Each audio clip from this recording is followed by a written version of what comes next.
Hello and welcome back to our 53rd episode of the Paper Dungeon. First live episode of the year of this campaign. We had 2022, baby. Yes, very exciting. We did have a table scraps slash filing cabinet episode last week. So if you guys didn't get to see that, go check it out. We answered a bunch of questions. We had a really rad time. It was actually really enjoyable. Lydia was our host. It was pretty great, not gonna lie. So definitely go check that out if you haven't already. But as you can see, we've made a couple changes to some stuff. You guys have been very patient. First and foremost, we want to thank Lydia for everything. She made the new character art. She made the literally anything that you can visually see, she made it. Okay. Pretty much everybody clap audibly at this moment if you're watching or listening. Yeah, see that applause will ring for years and years. Yeah, she absolutely killed it. The whole thing is absolutely amazing. I didn't know how. I'm not gonna say that, but the logo is absolutely amazing. The rest of you know what I was gonna say, but the logo is absolutely amazing. Good filter. So, yes, I'm working on it. Yeah, we also have a couple other announcements. Not next week, but the week after that, we're gonna be live. All these bozos are gonna be out there in Nebraska. I mean, we're gonna be live next week too. Like in person. Like we are gonna be all like the five of us are gonna be together. Playing right next to each other. I get to sit across from Aaron and Lydia and Grant and Drew and play Dungeons and Dragons, which is the first time we've ever streamed that. We've done it a couple other times when we had a kind of a fun group get together last Thanksgiving or two Thanksgivings ago.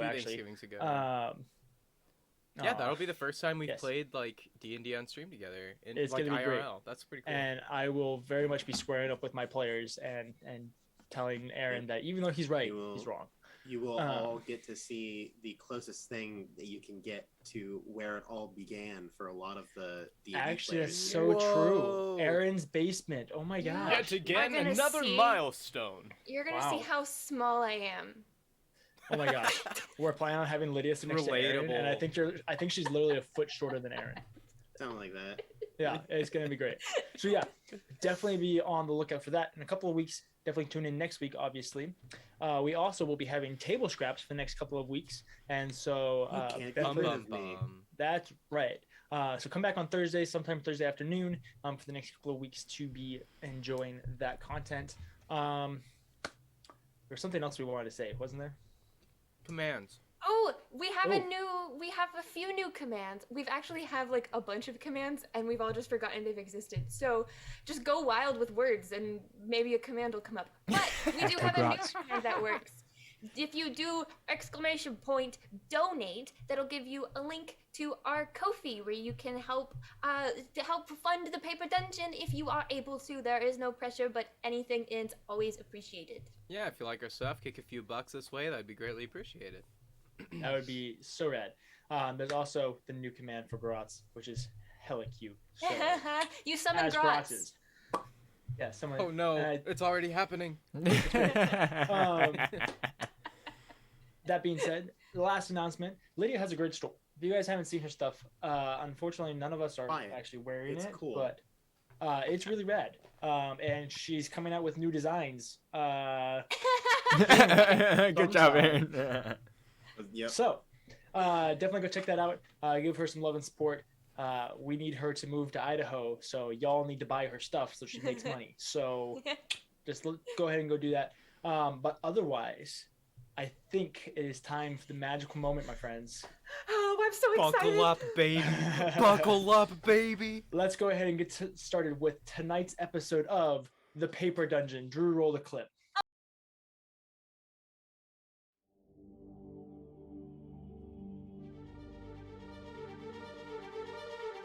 Welcome to Dungeoneers, a world of divine sacrifice and forgotten evil. Over 8 centuries have passed since the devastation of the trial, but despite the world's rebirth, the people have returned to their lust for darkness and ruin. Follow us as 6 souls are bound together in a twist of fate and emerging powers. For those that oppose the light and all that is good in the world have come together to snuff it out. Our heroes are now at the forefront of war. The must discover the role they play in abyssal ambition and righteous judgment. Our story will find our adventurers through glory, fear, and fortune as they make their way through the Paper Dungeon.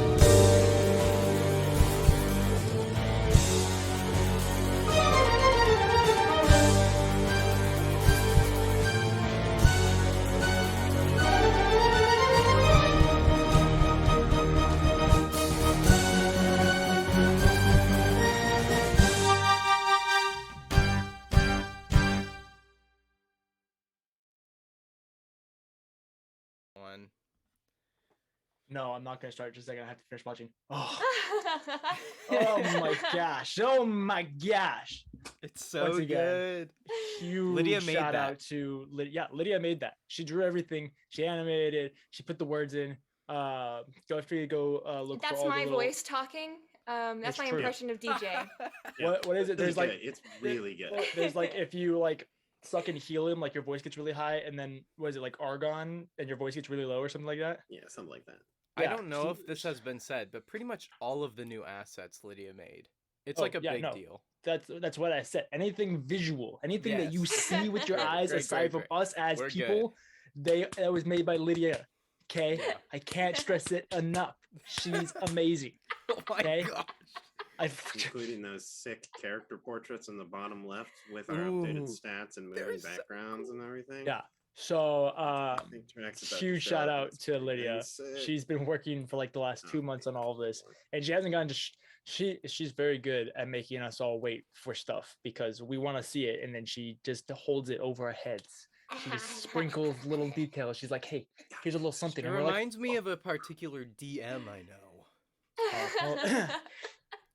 but take that as a compliment if you're comparing me to Lydia. But Fair enough. so yeah. Welcome to tonight's episode. When we last left off last year, I've been waiting to make that so joke. long ago. Yes, You're a already few at weeks that. ago. We left off with our group of adventurers leaving Laconia on the newfound ship that they had recovered, known as the Dead King's Horde. They used this flying ship to return to the continent of Phlyra, cross the Scarlet Waste, cross Vaxilum, and find themselves on the border of Vaxilum and Aklaran, where the people of Aklaran, specifically the people of Athala, had made a refugee camp. This camp had many of the party's closest friends and significant characters in their lives, people like Revoluthel, Kiamora, Kathyr's sister Volna, Mlada, Charles and Miefendil, a newfound character known as the Laundric Ironhills, who came to become very significant to Tarak, along with the party in general, as they discovered. They got to meet up with all these friends, catch up, enjoy some revelry, before discovering that night there was going to be an attack on the camp, as there was weekly, as Malice, Demarius, and Malkuma, that's who it was. Yes, Aaron. Malkuma, the three gods that are guarding this camp, Malice being the one that holds up this magical shield that separates Aklaran from Vaxilum, has to rest on a weekly basis, as he's basically fending off 3 Archfey at one time with just himself. And so they began prepping for the battle that was going to take place. They were charged with facing the ancient black dragon known as Nursane. This black dragon was the brother of Thordune, the black dragon that they had killed several weeks earlier. And so they squared off, had a little family rivalry, did an amazing job of killing him. Kathyr looked awesome. Tarak nearly died. It was amazing. No, I just super did die. He did. Oh die. yeah, you did die, and then they came back. He nearly permanently died. It was almost great. It was great. But they managed to kill Nursane. And there's actually another dragon, a crystal dragon known as Serlafi, that Funny guy. Kiamora and a group of other adventurers was in charge of fending off. And between the two of them, they were actually able to force Serlafi to retreat, so that she didn't die. And that is where we left off. Serlafi is flying off in the distance. You guys actually can't see her because she's invisible, but you know that she's retreating. At this point, Malkuma and Demarius do the final push on these Archfey, causing them to retreat, and you guys all find yourselves in just a moment of silence atop the Dead King's horde before slowly cheers begin to echo as the soldiers cheer and celebrate the newfound victory, with the first victory that they had had since these attacks started. You guys listen as there's a roar from the people down beneath you, whether they were the soldiers fighting the battle or the women and children that were being protected. Guys, listen for just a moment. What would you guys like to do? What do we, like an 8-hour rest, please? 8-hour rest and level up would be great. Probably no. Call. Oh, dang. Oh. So you guys are aboard the ship. I believe all of you are still aboard the ship. You guys are resting about 30 feet above the ground. What are you guys doing? I suppose. I mean, Kathyr takes the helm, assuming if he isn't already at the helm, and he just guides the ship back into our borders, so to speak. Okay. And gets ready to land. Where is Takaram? Takaram was on the ship.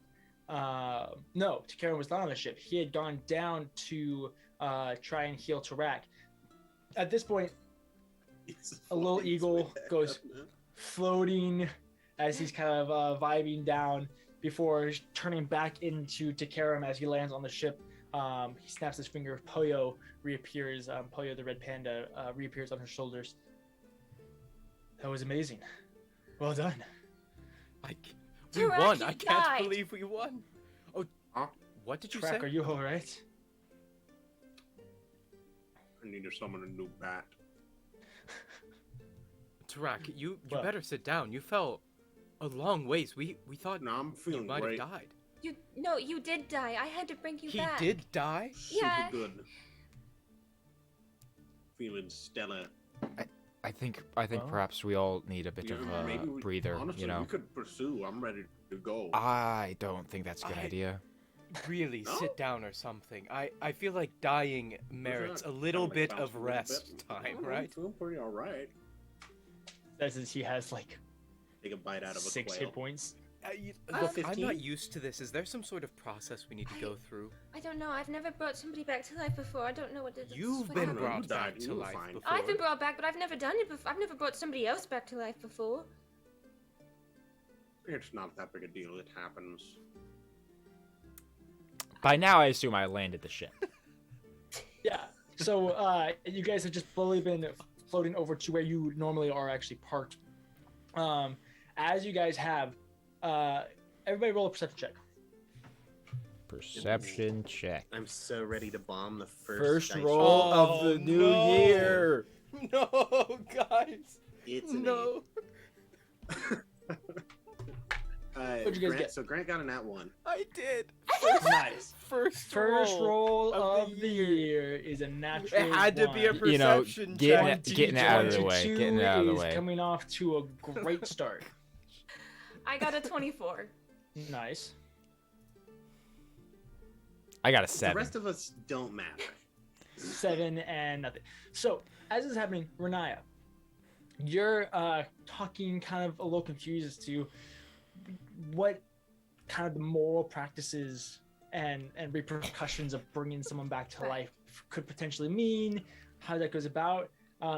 As you do that and you guys are floating back over, you notice as you look over the rail that most of the soldiers and people of the camp are like following the ship. They're like all like grouped over, following you guys as fast as they can. The ship obviously moves a lot quicker than they do over the battlefield and everything like that. But most of them are making their way over to meet up with you guys where you land. Edward runs to the back of the ship and holds up his rapier and just yells, "We've won! We've won!" Cheers erupt and roar as the soldiers celebrate the victory that you guys have brought them. As you land, the rope gets thrown over the side, kind of the rope ladder that you guys usually use to get up and down. Who is the first to descend? I think Edward should be. Yeah, Edward. Kathyr just kind of gives a light elbow nudge to Edward. He's like, they are your people after all. Oh, right. And he kind of, puts his shoulders back and just starts walking very properly. Edward. Off of the ship. Yes. There's relax. How do you do that? I'm just gonna climb down. And he starts climbing down. However that's done on this ship. Very carefully. Extremely stiff. With the proper back, yeah. Do You descend down the ladder. You You don't have to roll to go up and down a ladder. You're not that much of a dunce. Close, but not quite that much. I'm not offended. But you make your way down the ladder, being followed by everybody else, and as soon as you step foot onto the ground, you are rushed as people cheer and clap your back, and you all have to almost like kind of push back on the crowd to kind of create a space. But all four of you, five of you, Tarak joins you as you go down. Make your way down to the ground, and listen as the crowd cheers and roars. A moment goes by for just a second when the crowd parts and Revoluthel and the Londric Ironhilt make their way towards you guys. Once they get there, Revoluthel approaches you and says, "My friends, you never fail to impress me." Delandra cuts in. "Impress? That was more than impressive. That is everything that we need. You all are Fate's Gambit. The hope that we all need." As he says that, whispers go through the crowd. Fate's Gambit, the hope, the hope, the hope. Whispers. All go through the crowd as the people, whispers. Gosh. As the people all take on kind of this title that has been given to you guys. As they do, Delandric steps over to Edward and Kathyr, the two kind of in the front, and grabs both your arms and lifting them up before exclaiming, "Give it up for Fate's Gambit!" As the crowd erupts and cheers, supporting you guys as the heroes of this battle. Eventually, the roar subsides for just a little bit, and Delandric turns to you. "Well, thank you. I assume that you all will be needing some rest and recovery. Killing an ancient dragon is no small feat." Edward just nods heavily at Kathyr with wide eyes. Probably a good idea, yeah. Very well. We will be returning to camp to heal our wounded and bury the dead. And I do understand that you all are planning on leaving soon to head to the Aklaran Mountains in the Scarlet Wastes, correct? Yes. Soon, perhaps within the next couple days. We have to, like you said, we have to recover and make sure that all of our loose ends are managed before we go. If you don't mind, if I could join you on that trip back to the Aklaran Mountains, that would expedite my journey significantly. And this is Delandric, right? Yeah, this is the dwarf. I don't see why not. You are a king after all. Plus, that's your home. Well, then it is settled. Thank you. Well, he turns to the rest of the crowd. "My friends, we have much to do to recover from this battle. Victory is ours, but it is not always. So, let us return to our wounded and bury our dead, and let our heroes rest and recover." The crowd slowly begins to disperse, some of them still staring in awe before eventually forcing their eyes away and turning to go about whatever business they need to do, whether that is recovering wounded soldiers, setting up tents that got destroyed, finding wives, children, whole 9 yards. And you guys find yourself eventually by yourselves. Did you hear that? That's the heroes they called us. That was quite an unexpected welcome. That was a lot of people. It was very loud and quite smelly. Well, I I'm gonna mean, go find a dark hole to fall asleep in. right. How is everyone? How are you all doing? Doing I mean, great. Tarak, Pretty tired. you died, so. Yep, could use a quick nap. Need a glass of water or I mean, anything? it is also No, like I've got quail still. 1 a.m, so yeah, Right. Yes. sleeping's probably a good idea. Sleep is yeah.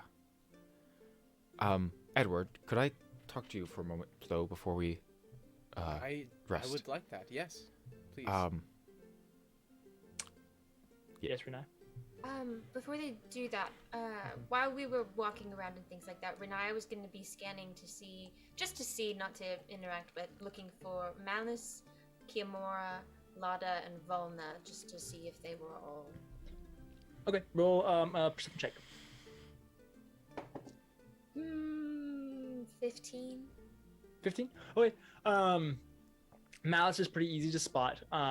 Once the battle has subsided, Malice begins making his way outside of kind of that hole that he had tucked himself away in before standing, and then going and rejoining Malkuma and Demarius.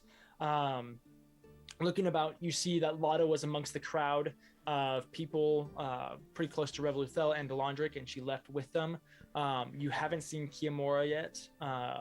You assume that he's probably over there grabbing his people, since that's on the opposite side of the battlefield. And then Volna was also amongst the crowd as well. Okay, cool. So the three of you guys, Tarak, Takaram, and Riniya, you guys all go off, whether that's to go to bed or do whatever you're going to do. And Kathyr and Edward, you guys are left down at the base of the rope ladder to talk amongst yourselves. How are you feeling? I mean, obviously a little jazzed and perhaps a little flustered after everything that happened. Well, I'm in quite a bit of pain, but Oh, I will admit well, all of that. Here, I can help a little bit, and I will use the last of my lay on hands. Yes. To give Edward a pitiful 4 more HP. Nice. That's literally all I got left. I guess I do feel a little bit better. I had to use up most of it during the fight. I'm sorry.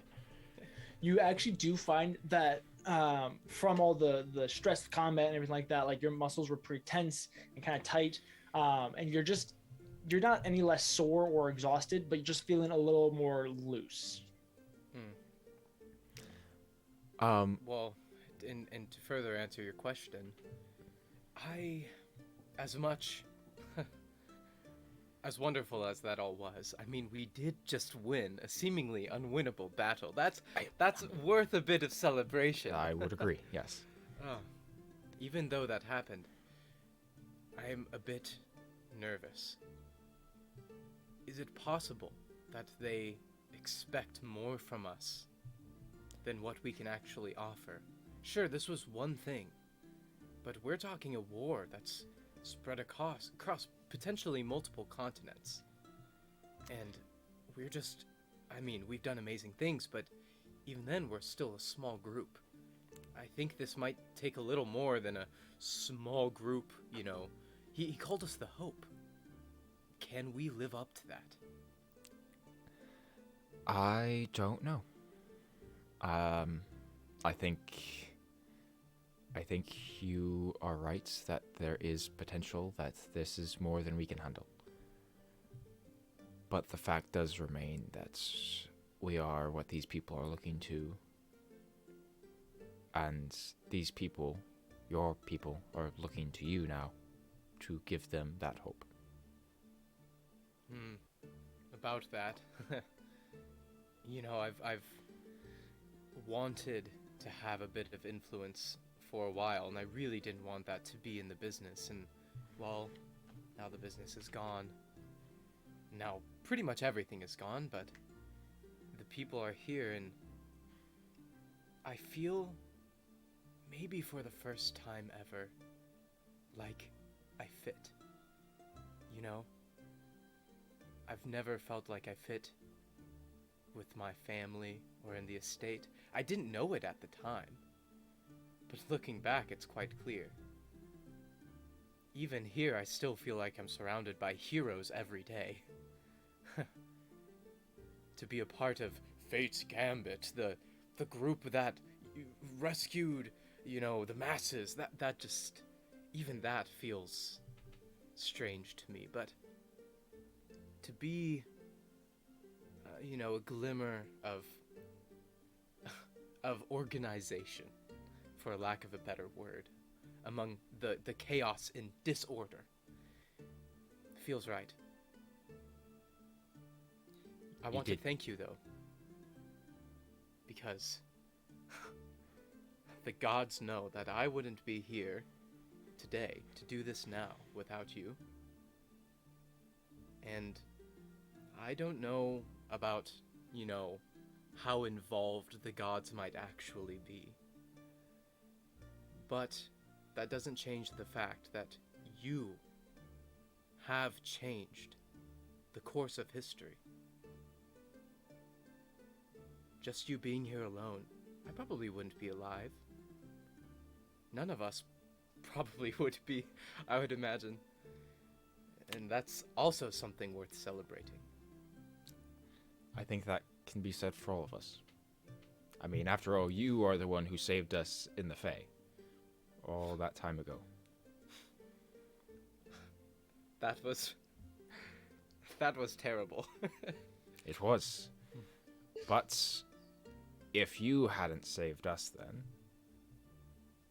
then who would be saving Athala right now? I guess we're in this together then. As much as I might regret it, looks like we're stuck together for a while. At least until this war breezes over. Uh-huh. It's the going others, to I be guess. a horrible, horrible time. Yes, well, we might have to, Might have to actually learn to like each other. maybe over a couple chess matches. Although that usually causes enemies, so maybe not that. Maybe I'll actually try this next time. Well, we should get some sleep, Kathyr. Yes, we should. I still am in a lot of pain. You helped, but I mean, this is Yes, rather unbearable. I am also not feeling fantastic. My left leg, I can hardly stand on it. Honestly. Do you want me to carry you to bed? Yes, please. I can. Very much so. Yes. Roll I an can. athletics check, Drew. Okay. I'm so excited because in the bed that you're speaking of is up a ladder in the Yeah. sky, right? Not just a ladder, a No. rope ladder, one that swings Our and bed. sways. We have tents. Wait, can Edward help by just, backpacking? Just latching No, on? oh yeah. No. I mean, I'm Athletic not check. just like a rag. 27. Oh my Have god. you seen his traps? Little did you know, So he was 30, because the rope ladder was cut, so you just had to jump 30 feet. yeah. Straight No, up. it's you feel like you're just carrying like a small child on Yeah. your back. Yeah. What is it You know, called, DJ? like- Is it campusing? Or Campusing is when canvassing? you're not using your feet. It'd be only if Yeah, you're using your it's upper just- body. But you easily make your way up this rope ladder, almost like you're carrying like a little nephew on your shoulders, like one that's like 2. Yes, climb, Kathyr, climb to the heavens. Does that count as bardic inspiration? Sure. I think you're out of those. Do you have any more of those? I think you're out. Oh, I'm totally out. I don't even have to check. I know I am. You feel inspired to do well. It has no mechanical As effect. no You feel actual thing inspired. happens. Yeah. Inspiration is a thing. I don't know if it's ever been given in this campaign. But I don't it's think a it thing. has. I in my entire D&D career, I have never been given or have given out inspiration ever. Honestly, I barely know Time how to it works. start. Remember. baby. But as we are getting set up for bed, DM, Edward, do you think in the morning, it would be possible for me to speak with your mother? My mother? Yes. Niefendil? Yes. Is there a particular reason? I just had. Name is Havels. I mean, that's true. Well, I haven't ever gotten to meet her, and I had some questions for her, I suppose. I think that would be rather nice. I'll accompany you. I'll show her to. I'll show you to her tent. Yes. That would be great. Thank you. Edward. Maybe the others as well. Although, would you'd be all right with that, right? That sounds fine to me. Is the We start should. of Catward? He's already meeting the parents. Get out of here, Aaron. The ship hasn't sailed All right, quite yet. look, Aaron. You got to pick one. It's either Kathyr and Edward, or it's Kathyr and So, Kimura. All right. In you the gotta next pick Table Talks episode, Got a really good love Thursdays. triangle of Tedward versus Cadward. Yes, Kathyr. In the morning, Are you we can team go meet my mother. Catward or one. Okay. I'm trying to Thank you. progress Yes. the plot Yes. Thank you, here. Grant. I appreciate that. And with that, No I more. go to bed. At Very least my nice. mother was not roped into this. Edward, are you gonna do anything before you head to bed? Write in my journal, and then I'll go to bed. Awesome. Tarak, do you do anything before you head to bed? I find a hole and then Okay. go to sleep. All right. Ah, I'm not gonna lie. Easy. I thought you were gonna say I find some beast and I 1v1 it. No, I'm at 16 health, dude. Like an angry boar could kill me right now. Riniya, do you do anything before you head to bed? Contemplates a lot Mm-hmm. and then goes to bed. Riniya, just real quick, as you're contemplating and hanging out in your quarters, you do just hear a voice in the back of your head. Are you all right?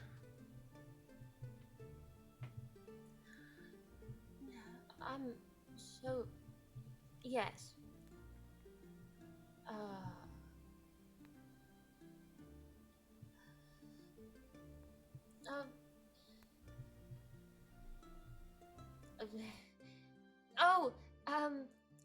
DM, where's Pockets? Pockets is my closet, by the way. I Pockets' forgot name. about that. Pockets' name didn't get announced, but its name is Pockets. As you're saying this, you hear in the corner of the room, like one of the chests that you have your stuff in is like, it like swings open and Pockets like jumps up onto the side of it, just like starts throwing things. Hey, Gross. You left Huh? you left them behind, but I was kind of wondering if I could keep them. You want to keep a closet? Yeah, It finds like a shoe and like chucks it against the wall. he's kind of cute. Well, all right. If you would like to keep him, then yes. Okay, do I need to like? He'll take care of himself. Okay. Cool. Does Gross Like, have a picks up the chest have and a chucks feeding it onto the schedule? bed. Oh, well. It's a little chaotic, but It That's okay. kind of like hops over to you and then shapeshifts into a cat and crawls up onto the bed and then into your lap. oh, that's adorable. Oh, I'm so keeping this. And with that, you put your things back in the chest and put everything away. And eventually, very contemplatively, but eventually you also find rest. You all sleep somewhat okay, a little sore, a little battered, a little bruised. Tarak, you're really not vibing. Like I'm the doing- soul I'm- reacclimating to the body is I'm not out. a great I'm time. done. I'm good. But Big you guys chillin'. all find rest, and then eventually the morning sun does rise, allowing for you guys can feel the warm beams coming through the windows. There's chirps of birds that are setting a nice atmosphere. You can smell wildflowers on the breeze and like almost like freshly cut grass. You don't know if that's from all the grass getting like torn up from soldiers like running across it and tearing it around, or if it's from whatever. There is also a faint smell of iron and rot, but it kind of clashes. But you guys do awake in the morning to a new day. Yippee! We're not all dead. What would you guys like to do? Well, And I have to press a whole bunch of Um, buttons. I I suppose if I theoretically went to bed first, I will just wake up and get some tea going for everyone. Yes. Renai, about the same time that Kathyr wakes up, you would also awake. Okay, I'm gonna go find Kathyr. Great. You find him. Cool. Great. She stands there like awkwardly. Oh, good morning, Riniya. Do you? The tea's not quite ready yet. I just put it on the pot. But that's okay. How are you doing? Me? I'm okay. How are you? I'm doing all right. It seems like there's something on your mind there. Oh yeah, we still need to talk to Malice about Right, we do need to do that. I'm going to be honest. I kind of forgot about it. Not forgot about the Mark more or less Right. talking to him because battle Yes. and all that. Also, have you talked to Kimura at all? Not yet. I'm not sure how to. But I would like to before we go. Okay. But perhaps we could go try and see Malice first thing today and see if he could help us at all. Okay. Even if it is a long shot. Right. I don't know how helpful he can be, but maybe. I mean, I don't know. He did create that giant magical wall. Oh, he's like the So coolest. he seems to be pretty powerful. Right. But yeah. Well, Is that tea I smell? Edward, this would be 4 hours before you awake. This is him was in so his good. sleep. He walks in. His eyes yeah, Edward is Tears sleepwalking smell. right now. Go back to bed, Edward. So, since you guys do have 4 hours before the rest of your friends wake up, would you like to go see Malice right now? You want to go see Malice like now, and before everybody wakes up, get it out of the way? DM, approximately how long do we have in the tea? 4 As 4 hours. just at that minute, Okay, it begins okay, cool. whistling. I take the pot off the fire. I pour us Mhm. both a couple glasses, and I pour one for Edward. And I just keep it near the fire. That way, it's still warm. That's how that works. Sure. And then I'll leave the pot there, just in case he wants to make more of it. Sure. I suppose we could go right now. I mean, we have time for it, so might as well save ourselves a bit of scheduling, as it were. Sounds good. So you guys begin making your way up. Ginger crawls up onto your shoulder. Pockets crawls onto your back and just hangs from your shoulders, kind of like how a baby monkey just hangs out on its mom's stomach or its back or whatever. That's what this closet's doing. But you Is guys, it still a closet? It's currently a closet. Yeah. Riniya, I just slowly take out my sword. Don't move. No, There. Kathyr, remember this? This is It pockets. tries to earlier. jump at you, Kathyr. Renai, you catch it real No. quick before it makes its way over. What? Remember. Go raccoon. It turns into a raccoon. Remember? Why is it Congrats. still here? I'm Put my keeping sword away. him. It starts swearing at you in Abyssal.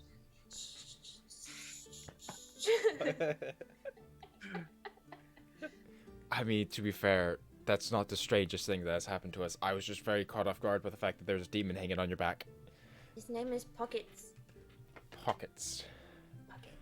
It- It's a long out of the story, side but- of the raccoon, it just creates a cloth pocket out of the side of a raccoon and just Okay. I just look at Ginger, look back at Pockets. as it's doing this, it Pretty reaches over cool. and it grabs a spoon and puts it in the pocket before disappearing. All right, let's go Let's- find Malice.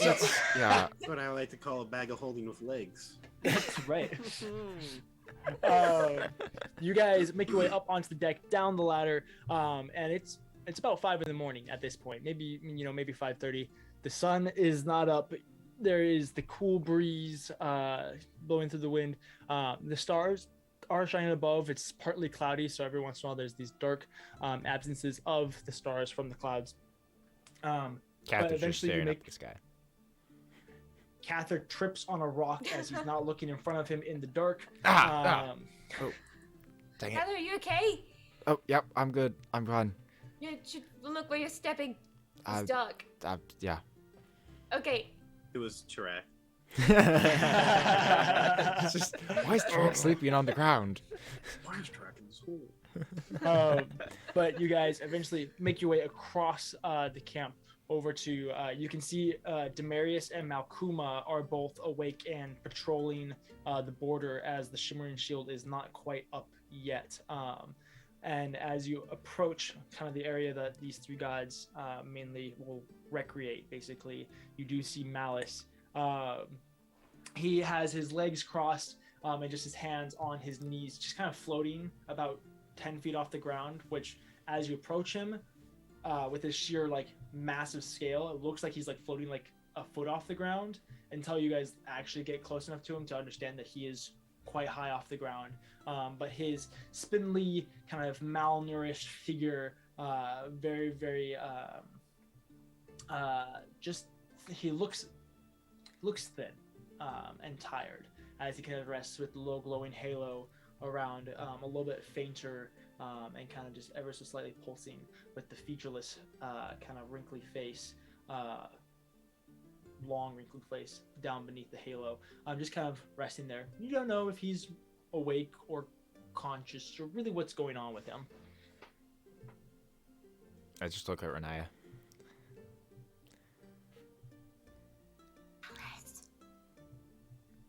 Malice. Are you sleeping? At that moment, God, sleep. he like snaps his head up and then immediately like falls to the ground as he's out of his kind of meditative state. Kind of like falls on the ground, like picks himself up, kind of rubs his butt a little bit before turning to you and just reaching down and booping both of you on your shoulders. Hi. Sorry, I didn't mean to like wake. Okay. We have a question. I'm Kathyr, by the way. I don't think we've ever officially met. He Kathyr. boops you. He says hi. Okay. So Kathyr and I are in a bit of a situation. Yeah, the arm thing. Yes, we have the thingy on our arms. I show it. Do you know? He gets down on his hands and knees and gets his face, which is twice as tall as you guys, kind of close to it. Do you know what it is? What it means? Well, like we can't. Perhaps far away a from way each to other or get rid of it. hurts. How do we get rid of it? That's the main question. Yeah, that's the big one. Preferably in a manner that doesn't require death.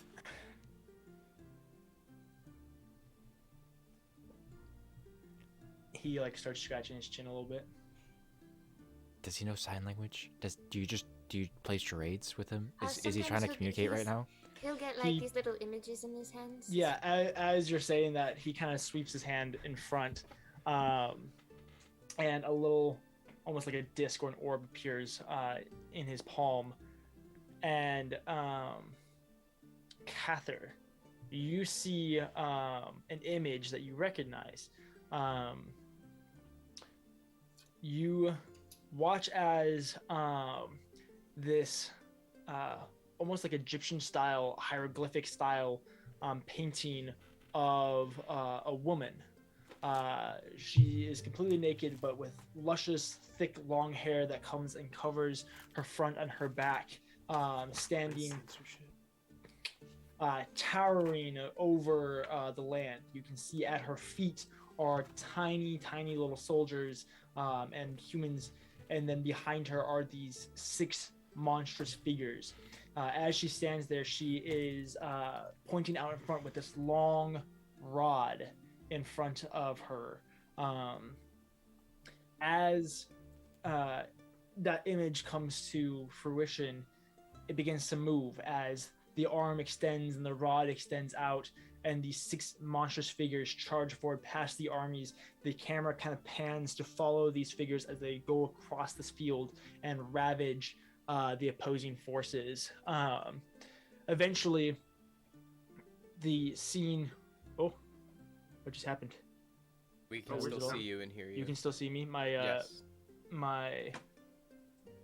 Technical difficulties, baby. You can't have the paper dungeon stream without I technical mean, difficulties. we gotta check that bingo.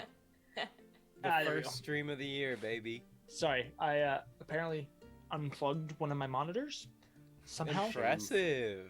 But Brava, back brava. to where we were. With the force of the- your role play. Slide of leg. The camera pans back over to the woman and zooms in on the rod in front of her before eventually closing. And then in both hands, another orb appears. In one hand, you see a kind of another similar style piece of artwork, but it is of Riniya killing Kathyr. And then on the other hand, it's of Kathyr killing Riniya.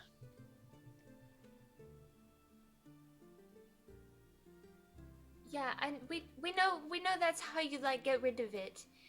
We were wondering if there was another way. He slowly brings his hand in front of you and just leaves it there.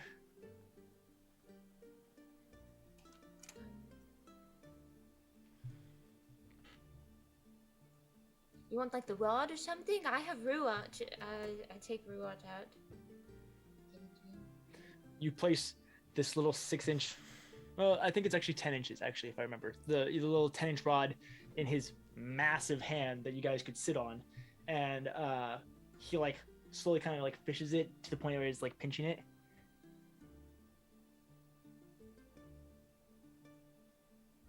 It seems almost like he's like maybe sniffing it or something. He's somehow analyzing it. Two had like a nostril nose. holes just appear in his featureless face for a moment, It's like it's little Voldemort slits, you know. Yeah. but only for a moment, you know. Yeah.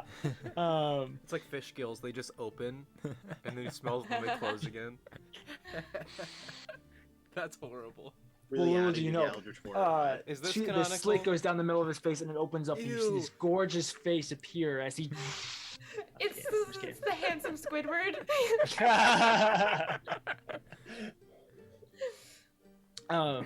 he analyzes it and then gives it back.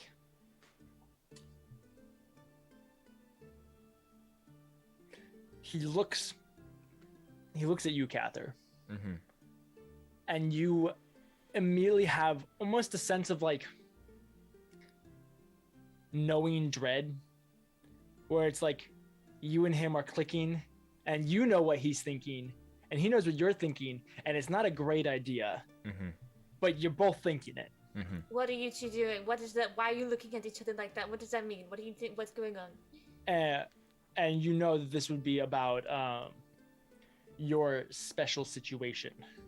Mm-hmm. What? What's happening? Why are you looking at my god like that? What's happening? I think we're down to our last couple options, Riniya. Okay. What are those? Well, I don't think Malice can help us. And I don't think anyone can help us. Okay. So I- we just stay close together forever. I take out my blade. And I kneel down in front of her and kind of present it. Oh, you're making it so dramatic. Oh no. Riniya, it's the only way. It's alright. It's alright. It'll work. It'll work. Don't worry. I look to Malice.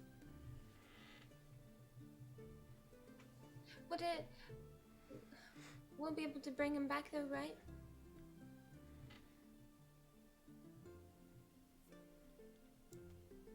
It's alright. It's alright. It'll work. Don't worry. I know it will.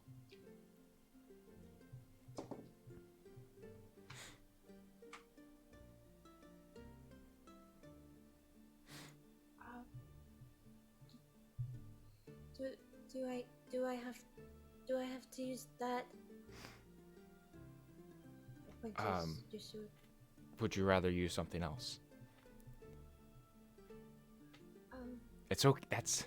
Well, I mean, I mean, it's gonna be whatever you're feeling. What are you feeling? Like.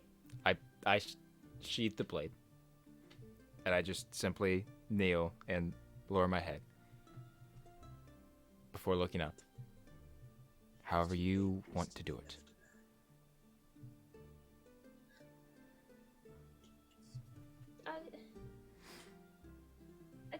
I don't Aaron, want... stop.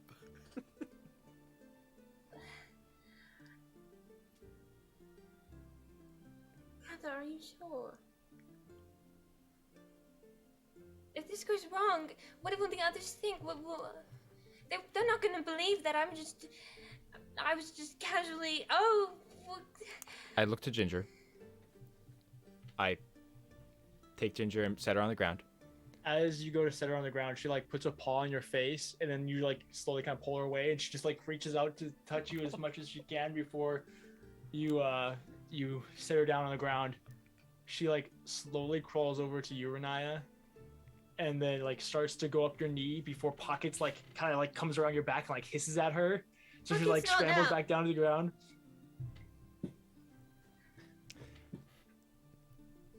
It'll be alright. They'll believe you. I promise. It's gonna be fine. Okay, I think probably my best bet to make it as like quick as possible is that really the necrotic spell I have. Sounds lovely. Gosh, you're making this so hard. Okay, but I have a request. I can start it. I can start part of the process if it makes it better. No, don't do that, please. I'm gonna get this done real fast, and then Okay. everything is gonna be good. Yep. Okay, everything is gonna be totally fine, right? Yes, all good. Everything's good. I napped, and so I've got things ready. Okay, cool. Yeah. All right. Can I okay, I have to touch you, but can I hug you to do it? I know that sounds really messed up, but I stand up. okay. She hugs him. I hug her back. I'm gonna count down. Hey, can you give me a scale of how strong you are? At approximate, if I were to give it a number, I would say approximately a 77. Oh, a 77. That's a lot. Oh gosh. No, you got it. This is a willied attack. I'm pretty sure that this counts as an execution. I was gonna say, I think this counts as an auto crit too, probably. Well, that's what. Let's see. I'm just double checking which is the one that's an auto crit. Well, I'm gonna cry. I'm so upset. We'll say it's an auto Paralyzed. crit. Yeah, well, yeah, I why mean, not? He's asking for it. Yeah, Literally. it's an auto Most crit. It damage does- you can yeah. possibly do. Okay, then I will do. I don't know if you can insta kill him, but you can probably get him unconscious real easy. And you just stab him real quick twice. Oh, I hate this so much. She's still hugging him. Okay, I'm gonna count down to 3. Kathyr, Are you it's been absolutely about sure 2 about minutes. It's been about 2 minutes of her just going. And Catherine's just like looking at Closet on her. Oh, Just- yeah. Yeah, He's I'm just just, staring him yeah, down. I'm giving him the evil eye. I'm just like, Are you really sure? Are you really, really, really sure? I could never be more sure. Okay. Cast What level? inflict wounds at 2nd level. Okay, roll your damage. That's in. While you do that, I'll be right back. Oh god. DJ What did I leaves forget? while Oh, one of his my characters God. is attempting to kill Okay, another so character. that's an immediate 40 damage. Yep. You just need another 37, Yep. You got it. which is almost max damage, but you can get it. Yeah, it's gonna. I might have Oh to do a god, little she's gonna something be at like else. 5 health, like, Riniya, why? Oh god, don't! Oh my god, I hate this. I hate this. I hate this. I hate this. I hate this. I hate this. I hate this. I hate this. I hate this. So I'm while she's sorry. rolling that, Riniya. Kathyr, Uh-huh. she casts her first spell, and you immediately feel your entire back tense and arch as you are wreathing in pain, as you So feel you did, like, lacerations 5. shred your back. It's a familiar feeling from long ago in your past, as these old scars and new lacerations rip open into your back. Additional Not a- 28, and Okay. then I'm gonna She immediately casts it one more time, chest go full. touching your chest this time, and this time it rips across your chest and your shoulders and down one of your arms as you are filled with these cuts. Cather doesn't You make a sound. You're having to grimace, and you know how they like used to bite on leather to not scream and stuff like that. Yep. You're doing that, but with your teeth and your tongue, and you can feel your tongue bleeding and Yep. a couple of your like molars cracking. Renai is sobbing. He's in Mhm. full pump right now, though. Okay, Like, and then looks This incredible. guy's gonna be Yep. shredded. Yeah, when he's I'm done. just really clenching my my arms. I'm squeezing a little too tight on the hug. He was all really right, so squeezing that at was the peak. so that's the first, 2nd level, and then she'll immediately go for another one at 1st level. Uh-huh. And if with the automatic, that's an immediate 30. Yeah, Yep. that's enough Finally, to bring him as she unconscious. Technically. cast the spell for the 3rd time, the pain overwhelms you as you see kind of the darkness creeping in around the corners. For continuity's sake, Kathyr, do you have any last words? I'll see you soon. As you cast your 3rd inflict wounds, ripping open several more lacerations across his other arm, his left arm, the one that has the scar that has scabbed over and cracked, splits open. And Riniya, you immediately feel your left arm, where that scar is, burn and sear, as it used to be a circle with a single line through it.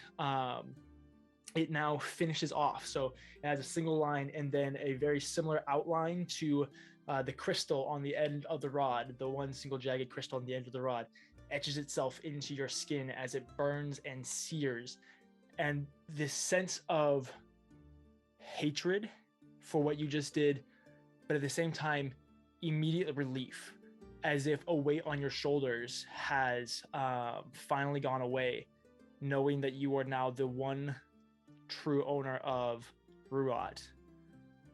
Kathyr falls in your arms, and without the gauntlets of ogre strength, he's surprisingly heavy, and so you fall to your knees, both from the weight of him and the emotional weight, as he lays on the ground. Revivify, Dead in your revivify, arms. revivify, revivify. Okay, Have I technically So- died yet? you are officially dead, Drew. Mhm. I will actually have you go ahead and step away. What? What? DJ. Riniya. So, Kathyr has died before. In order to cast Revivify, there are extra requirements now. You need a diamond worth 500 gold pieces, and you need to have a sacrifice to one of his gods. Okay. We, Man, Kathyr had the bag of holding, so I'm pretty sure we've got the gem thing covered. Mhm. And then sacrifice. What kind of like sacrifice? You need something to convince one of these gods to let a soul that has already returned to the material plane once to do it again. Whether that's a plead or a gift or begging, whether you're threatening them, you'll tell me what you'll do. I will have you roll for it to see how well that does, and then we will go from there. And Riniya, did Riniya even know he had died before? She didn't, right? I think So it's this been, makes like, sense. kind I of don't. briefly mentioned. Yeah. Yeah. It's Okay, been briefly so- mentioned, It's been but Here's So that's what a I'm bad. That's a but poor surprise. Then she's what like, you would know, Riniya, as someone who is familiar with the spell, if Mhm. it doesn't immediately work, there is kind of a sensation of resistance to the soul returning to the body that you are aware is because they have died before and need to come back. You understand Oh, how that God. process works, so you know Okay. what is required. oh gosh. Okay, sorry. Let Lydia think. This isn't Riniya. Riniya would be like, boom, boom, boom. I'm on it. Okay. What would Riniya want? How many hours do we have left on our rest, DJ? 4, Nice. 3.5. Okay. I think I'm ready. Riniya is going to semi-plead, semi-beg. Okay.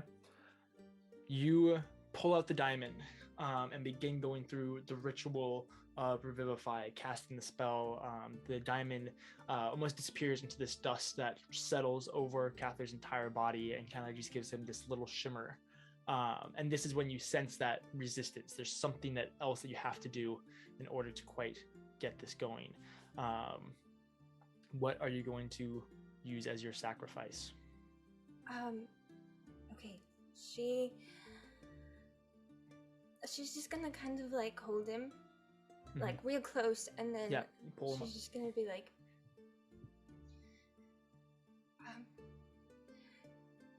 he follows you. You're the death gods. He's done everything for you. You have to bring him back. You can't give him that fate. That's not fair. You can't give him that fate. You have to bring him back. Please bring him back. And then, I'm trying to see if there's anything else she can think of to do. Threaten him. She wants to, but that's...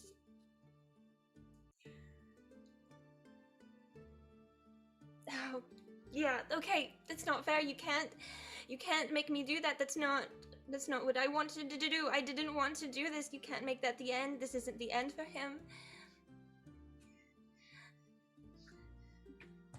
God. Oh. As you're begging, go ahead and roll a persuasion or intimidation check, whichever one you'd like.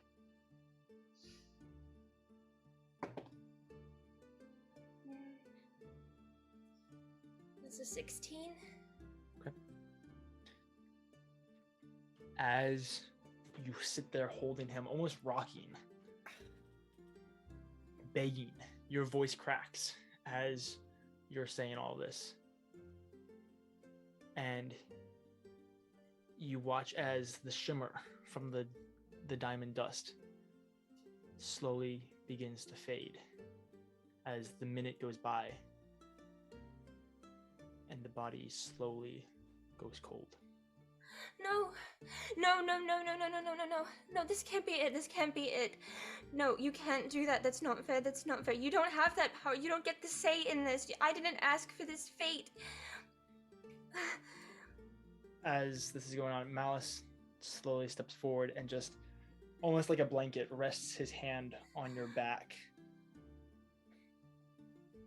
No, Malice, you have to do something. You're the one who taught me this magic. You have to do something. You have to help him. He slides over and puts his other hand kind of behind Kathyr, allowing you to rest him in his hand, Kathyr in Malice's hand. And he slowly sets him down on the ground before tapping his chest, and you see almost this aura kind of spread across him, one that you recognize as what's the spell, Aaron? What's the spell where it preserves the body? What you're talking about? I know, It's feign the death. one- No, it's not feign death. Dang it! There's I another tried one. so that was a hard. that was a good guess. That was. A I really know good this guess. game because that makes but- them seem dead, right? No, there's another one that preserves the body so they can be buried properly. Oh, sheesh, that's a. Gentle Oh repose. no, I thought he was doing Gentle something else. repose. You recognize of the spell Gentle Repose as a way of preserving Cathyr's body. That's a good point, Grant. At this point, Ginger crawls over to you, Riniya, and kind of crawls up the leg before kind of nestling into your neck.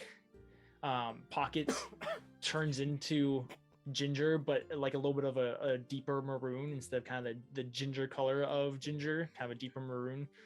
And you have these two squirrels resting on your shoulders, both kind of like nestling into your neck.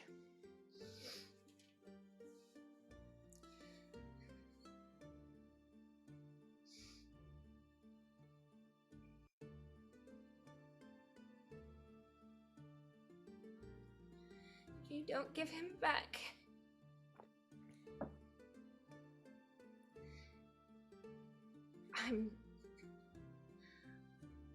I will end you. You don't get to say these fates for us.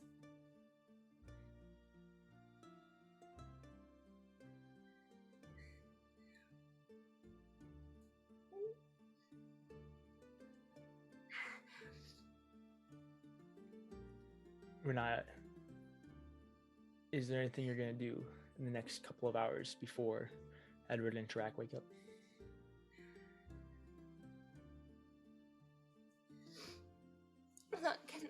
Can Lotta bring him back? Can Lotta do it? At this point, you know that you've surpassed Lotta in power.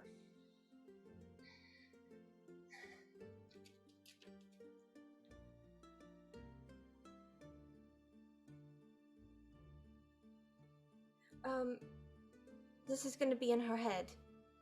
Okay. Grot, Yes. how do I get him back?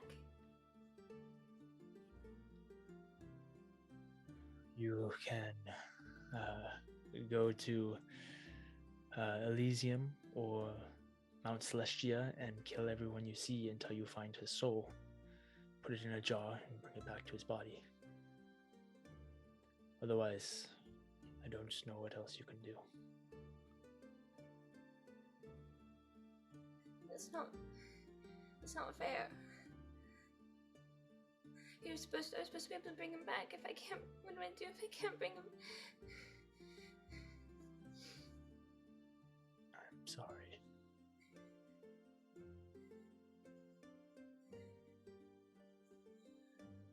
Okay.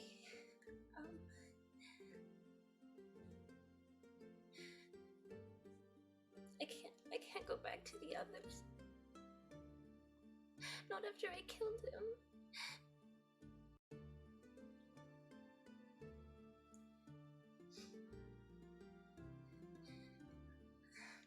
Malice kind of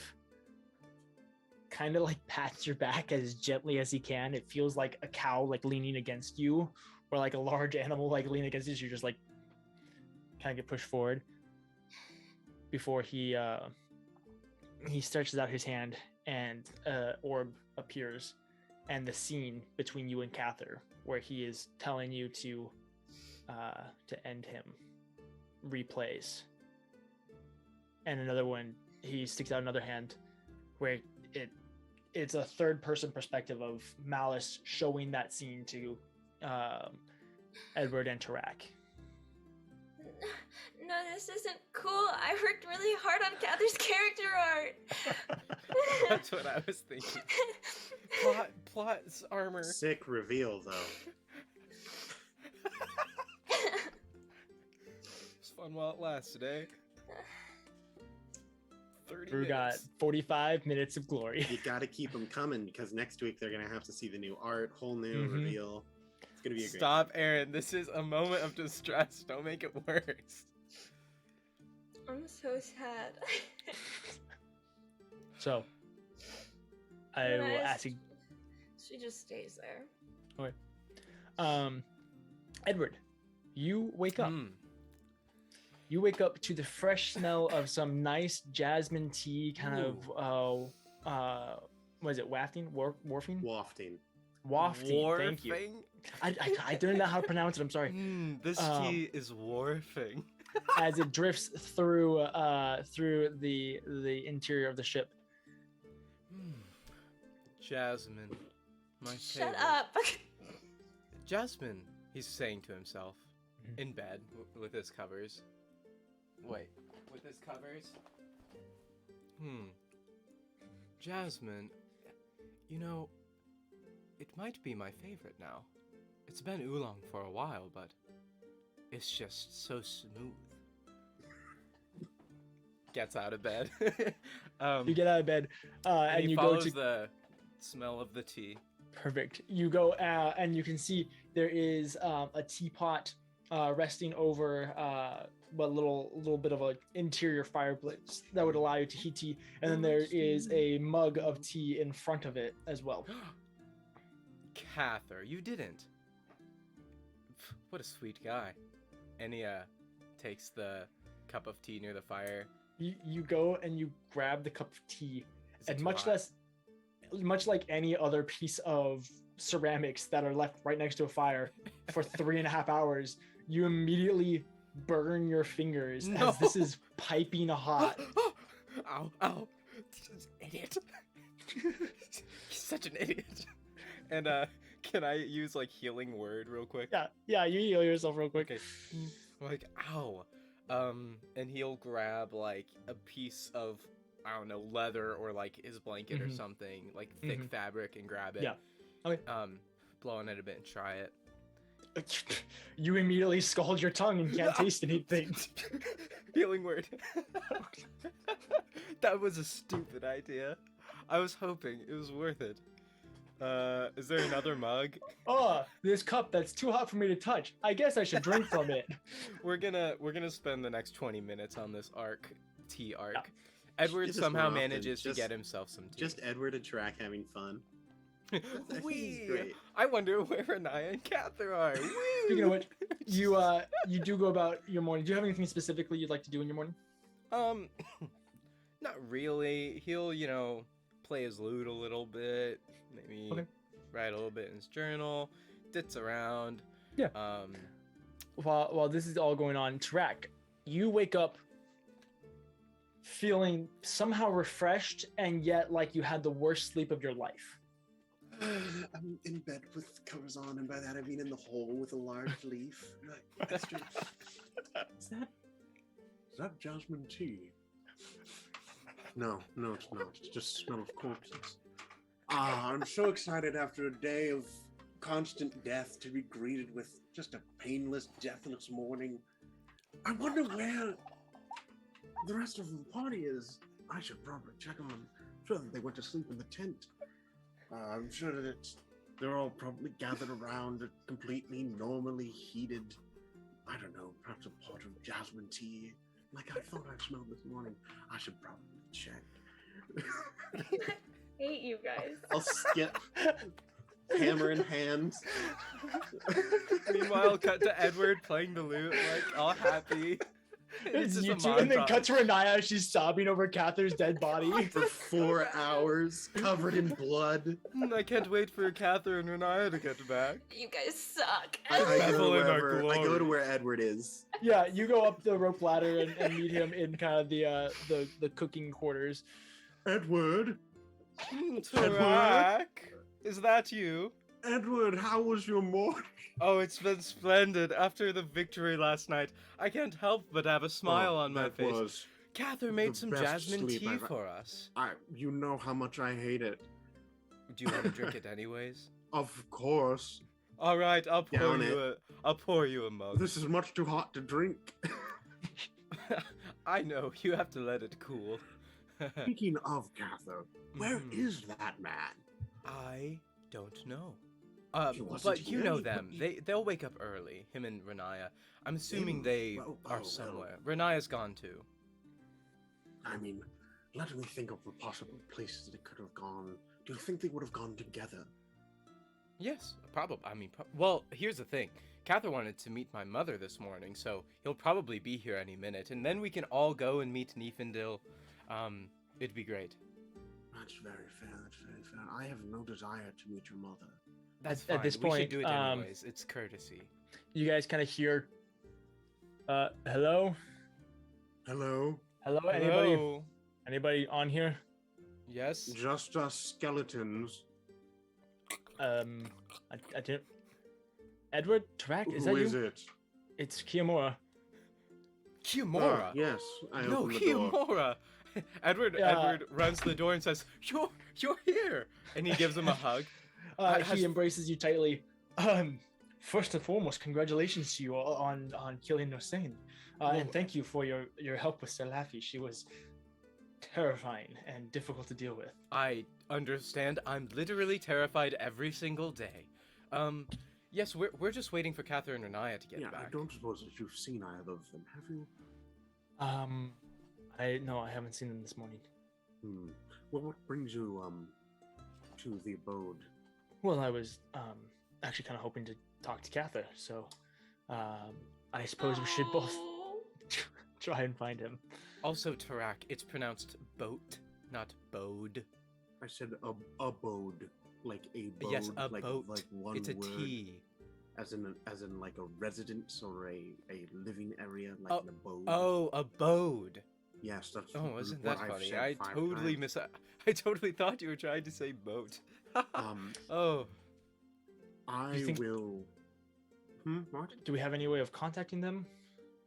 No. I can cast um, message. What is your accent, Tarak? What has it turned into? It's been a while. This is I Happy also am Tarak. sick, He's never so I'm showed up unable before. to really get into the voice right now. This is Happy Tarak, the first time we've You- met him. Well, you can message Kathyr then, since we're all looking for him. That's a good idea. It's just I should have done that already. dial tone. It's like a fax Doo machine. doo doo. I'm sorry, the voice mailbox has not been set up yet. Please call back later. I did the Kim Possible noise. One of the death gods picks up and they're like, "Hello, no, honey, he can't come to the phone right Oh, now. God. I'm No, going- he's gonna be out of the office for a while. Do you What want to do make you an mean? appointment? I'm opening message right now. Okay. Sorry. The range is 120 feet. Okay. We're definitely I within can that range. point out a finger toward a creature within range. You are So definitely not not that. within range. Okay. Can I kind of do like a radar thing? I mean, probably I mean, not. it's a cantrip, right? Message. Let I'm me gonna look. spend the 10 minutes It while he is. does Yeah, things. I'll just So, be like, it's not you- that way. Yeah, Not you that cast way. like Back. 17 times. Wait, he's just going You in a can't circle feel him. forever. He can At never any find point. where he is. You don't sense his presence anywhere. I'm gonna summon a is new bat strange. in that time. Okay. And Tarak. I'm just gonna send it to go look for a blue elf and a not blue elf. Okay. Roll an intelligence check for the bat. Tarak, he must not be in 120 feet. I can't find him. I've literally pointed every direction. Well, if it weren't for the -2, that would be a 15, so it's a 13. Okay. 13 is basic intelligence. Above average intelligence. Riniya, it's been about 3.5 hours. You are covered in Kathyr's blood. Your eyes are bloodshot. Malice has just been patting you for 3.5 hours, not really knowing how to console you. You look up and wipe a tear as this massive bat. What type of a bat is this? Oh, specifically, this is a pretty beefy one. This is a Grumpsh bat. Nice. It is a standard war bat, but it's just real thick. It's just dummy thick. Its name is As Grosh. this massive war bat, bigger than any of the ones that you've seen so far, goes barreling towards you and like crashes and lands in front of you. Malice immediately like kind of crawls over you and kind of in front of you between you and the bat. Is and it kind within of a mile? Yes. Okay. It tells me that it found them Great. because we can communicate telepathically. It's pretty sick. I found them. Oh, good. I was worried Fantastic. they left for some reason. Yep. Apparently, they're both hanging out with Malice. Oh, that explains it. You know what? Yep. I bet they were asking him about their little doodads on their arms. That would make a lot of sense. Yeah. Mhm. yeah. If That anybody ended up can do happening to something, Malice him and probably- Riniya. I What? thought that was him and Yeah. Melora. You know, It was pretty Well, awkward. Melora got Yeah. Mhm. absolutely deaded. Yeah. Um, Could you be just a little bit more, a little bit mindful? more Okay. like extravagant. No. Oh my gosh. Listen, And Melora. then She turns out unfortunately next didn't. person Okay. who touches Kathyr after that gets bonded, and of course, Riniya was all being. I don't remember who touched who. I think Kathyr. Did Kathyr touch her like I'm a pat on the pretty back sure. or something? Wait, I don't know because both of them were I pretty did sad. get semantics. Basically, Riniya's now got the arm thing too. Yeah, but we can probably head over there. All right. Well, I can could they carry- come here? I really think that we should probably go over there.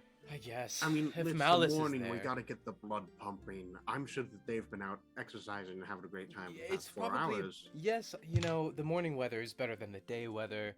Might as Mhm, well. mhm. We've had our Now, tea. I can carry myself and one other with the bat, but I don't think I could take Kiamor. So, do you want to walk, or Kiamor, do you just want to meet us there? I'll just meet you there. All right, I call the bat Oh. back. Renai, you watch as the bat like kind of hisses and then just takes off and then heads back to the boat, which you can see. And so the bat heads back, picks up you guys, and you both make your way over to Riniya. to fly in the sky with an orc and a horned As- elf. As you Continues. approach, you guys watch as Malice. You see Malice just kind of sitting there crisscross, just patting Riniya on the back as she's like hunched over. You I'll make guys sure eventually to- land. Swoop a little bit farther away, so it's not like right next to him, Mhm. because I'm sure that the bat was incredibly rude. You guys land. What would you guys like to do? Riniya, Well, do Kathyr, how's do your we- morning? Do we notice? You notice that she's like bent over something and looks like she's crying. Hey, is everything okay here? Okay, all right. You all right? I'm gonna take that as a no. Malice kind of gets up and crawls over to you Hello. and just kind of like puts himself between Riniya and you two before slowly opening up his hand, and a disc appears floating above his hand. And you watch from Malice's perspective as Kathyr and Riniya go back and forth debating on what to do about this before eventually Kathyr draws his sword, presents it, goes about the entire scene, convincing Riniya to end him, that this is the only way for them to remove their curse. Goes through Riniya casting her spells, Kathyr falling, her begging and threatening the gods, but Kathyr's body remaining still. Before the orb closes, he steps off the side so that you guys have access to Riniya, basically. Edward looks pretty upset, and he looks at Malice, and he said, "You let this happen? You watched this happen? I thought you had some kind of grand power. Couldn't you have just, like, I don't know, broken the curse, helped him come back or something?" An image of the woman with the long hair just kind of appears in his hand. Who is that? Roll an insight check. Okay. It's an 8 on die. It's not. Okay. It's not. Hold on. Oh, +4, so 12. Decent. Okay. You kind of watch and pick up from the body language as he kind of like struggles to figure out how to answer that question. Useless. He takes a couple steps back, clearly almost offended at that, before going and kind of nodding and turning back to Riniya before stepping away, eventually ending up probably about 100 or so feet away from you all. Edward then just kind of says to the air, was it his idea to do this? I know I just saw the scene, but Riniya, was it his idea? It would be. What did he think would protect him? I also thought that you could bring people back. What went wrong?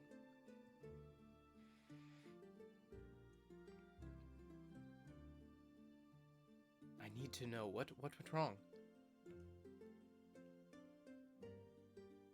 Perhaps we should give her some time, Edward. I think Kathyr's died before. Kathyr's died before. When you die, if you get brought back, there's a cost to it.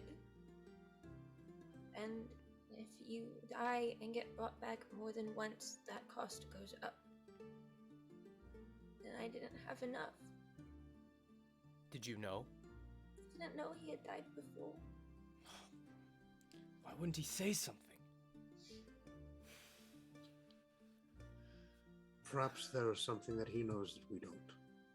Like what? What could he possibly know that would warrant something like this, Tarak? 3 gods of death.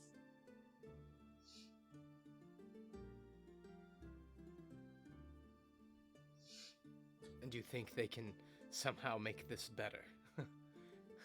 It's in the name Gods of Death. All I know is that Kathyr is a very mysterious man. There's a lot that we have yet to be told about him. That is the impression that I get.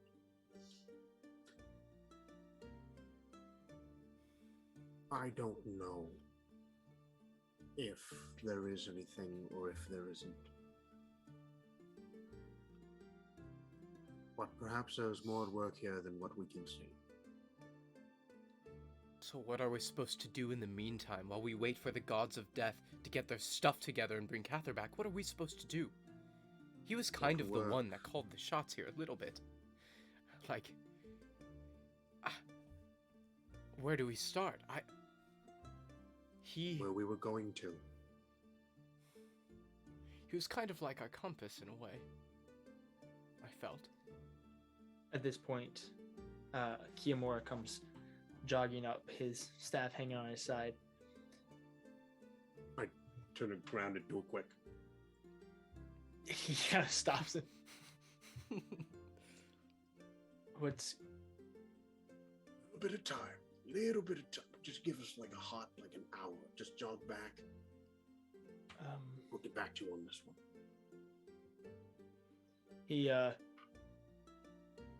He's looking at you, Tarak, but he kind of like looks over at Riniya, and Riniya, you and Kiyomura almost make eye contact for just a second as he looks down and realizes, and this face of shock and confusion comes over, but he takes a couple steps back, and you can see tears welling on the brim of his eyes just as he turns and starts jogging back. Tarak will approach Riniya.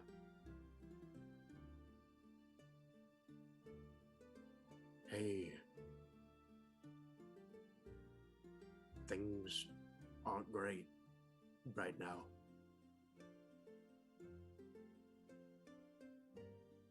And I know that things are pretty rough, and I'm really bad in situations like these.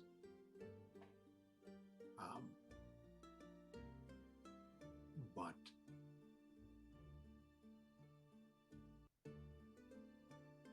we should probably move. We need to get you cleaned up.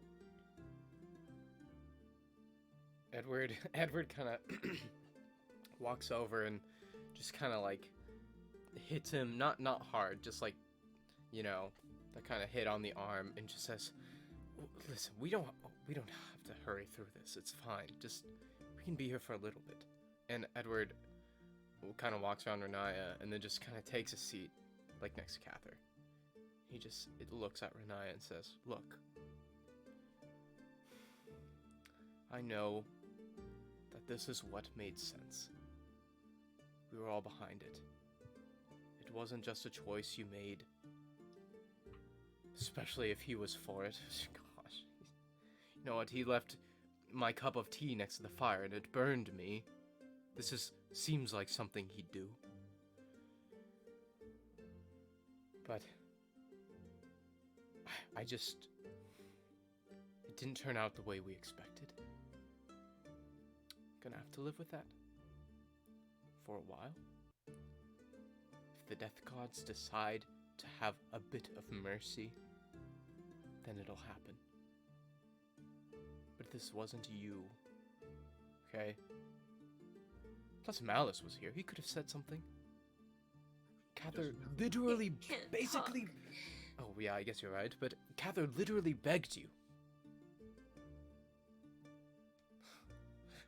It's so something he would do. Gosh, I'll miss him. At this point, Riniya, you look up, and off, quietly, just about 30 feet away, you do see Grotz just standing there, just kind of offering his presence, but not trying to be involved. Just in his human form, just kind of standing off in the distance. I don't quite know what to do. I don't quite know what the king will say. Like, what will they do when they hear that one of their newfound heroes is gone? How do we even begin that discussion? I can think of a few ways. Oh, really? But first comes first. Is there a river anywhere around here? Yes, where you guys are camped is at the fork in two rivers. All right, how quickly can we get to a river? About 2 minutes away. The border is the river. Okay. I'm gonna say, alrighty, Riniya. Come on. Gotta stand up. I think you're What? I muted. can't hear you. I don't voice is believe arched. him. We're not gonna leave him. But you gotta stand up eventually. You can't sit here forever. Edward also stands.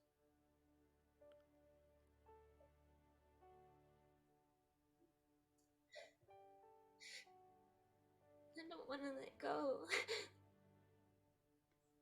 What would Kathyr want? I don't care what he wants. He believes in us. We can't do anything if we're sitting here.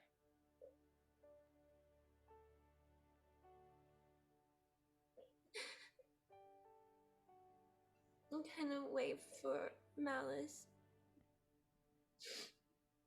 And kind of like nudge Kathyr up a little bit for Malice to just hold on to him. Malice slowly makes his way back over before picking up Kathyr. Edward offers her his hand to help her up. Come on. She takes it and stands. Now what, Tarak? Seems like you have some sort of plan. Well, first off, we have to get you a little bit presentable. Some water will do you good. Good point. I don't say that very often. You are an orc. Tarak will unclip his cloak and like motion for Malice to lower Kathyr back down and then kind of like wrap him up. Wait. Yep.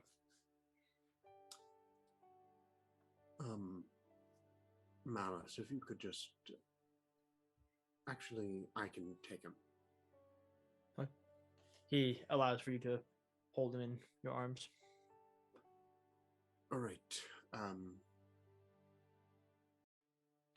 River. Come on. Now start to move towards the barrier. Mm-hmm. You guys begin moving towards the barrier.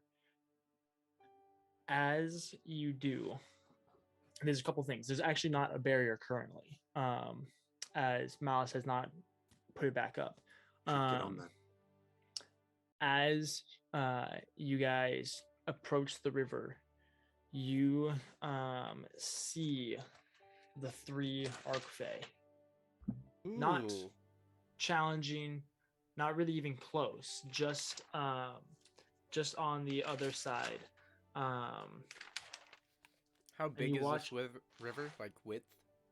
Probably 60 feet across or so. Okay, so it's not like they're Um, 20 feet across the river. No, Gotcha. not 20 feet across. It's a Gotcha. decent sized river. But as you guys approach, you all look as Zestari, the fire-esque, sun-like Archfey that killed Melora, looks and watches you all, and you watch as this grin spreads across her face, seeing that Kathyr has fallen.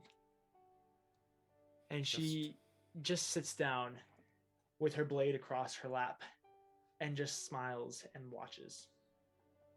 Just ignore But- them. You get to the edge of the river. What would you guys like to do? Edward, if you could help Riniya get a bit cleaned up. I think you're a bit better at making people look presentable than I am. Sure. Should we go now? I mean, they're not going anywhere. Renai, how does that sound? Okay. Well, Tarak, we will see you again soon. If you need anything, just, I don't know, get us, I guess. Oh, don't worry. I will be nearby. I just can't get in the river. Oh, you mean cleaning up in the river now, here? Yeah, like right now. Yeah, that's why we went to the What river. did you think he was saying? I thought you meant getting cleaned up in the boat. We don't have running water. It's a Oh. boat. You know, that's a good point. Well, yeah, sure. Here, Riniya, put your hand on my arm so you don't get whisked away, I guess. That's my big strong boy. Stop it. Sure. Just kind of Malice gets in the reaches river and down, helps her. and on his finger a little sponge appears as Oh he my gosh. offers it to you. Edward's just kind of standing Yeah. there. You guys get Helping. clean, wash some of the blood out of her hair and around her face, clean off some of her clothes. It's a little hard to get some of the blood stains out of the clothes without actually physically washing them. So while she's still wearing them and still within them, it's more difficult. But you get her to the point where she's at least not covered in blood and dirt, as you guys didn't clean up from the battle last night either. So you guys get a lot of that carnage off as well. You look nice. This is better. So I guess we get out of the river. Edward helps her out of the river. And then he just kind of says to Tarak, well, what now? I mean... Start heading back to the boat, and then I'll finish getting together my thoughts on the way. Okay. Back to the boat. There's a lot less singing on this jaunt back to the boat as they look at the ground and take slow but meaningful steps. They see the sails of the boat grow larger as they ascend the rope swing to the deck. Tarak, so as they climbing with one arm. Oh, I'm not there quite yet. Okay. So as they're kind of heading out, so what was the name of the ice archfey? Lady Morintar. Morintar, and then there's just read them out to me again. I can never remember these people. Yeah, there's the three. There's Lady Morintar, who's the ice one that you had a moment with. There's Zestari, which is kind of like the sun deity one that killed Melora, and then there's Travaran, which is the massive bestial one that looks kind of like the Woe Striders, but like really big with like the upside down face and the spikes everywhere with different eyes everywhere. I will go to the edge of the river, and I will heavily set down Barak Faras. I'll go, Lady Morintar.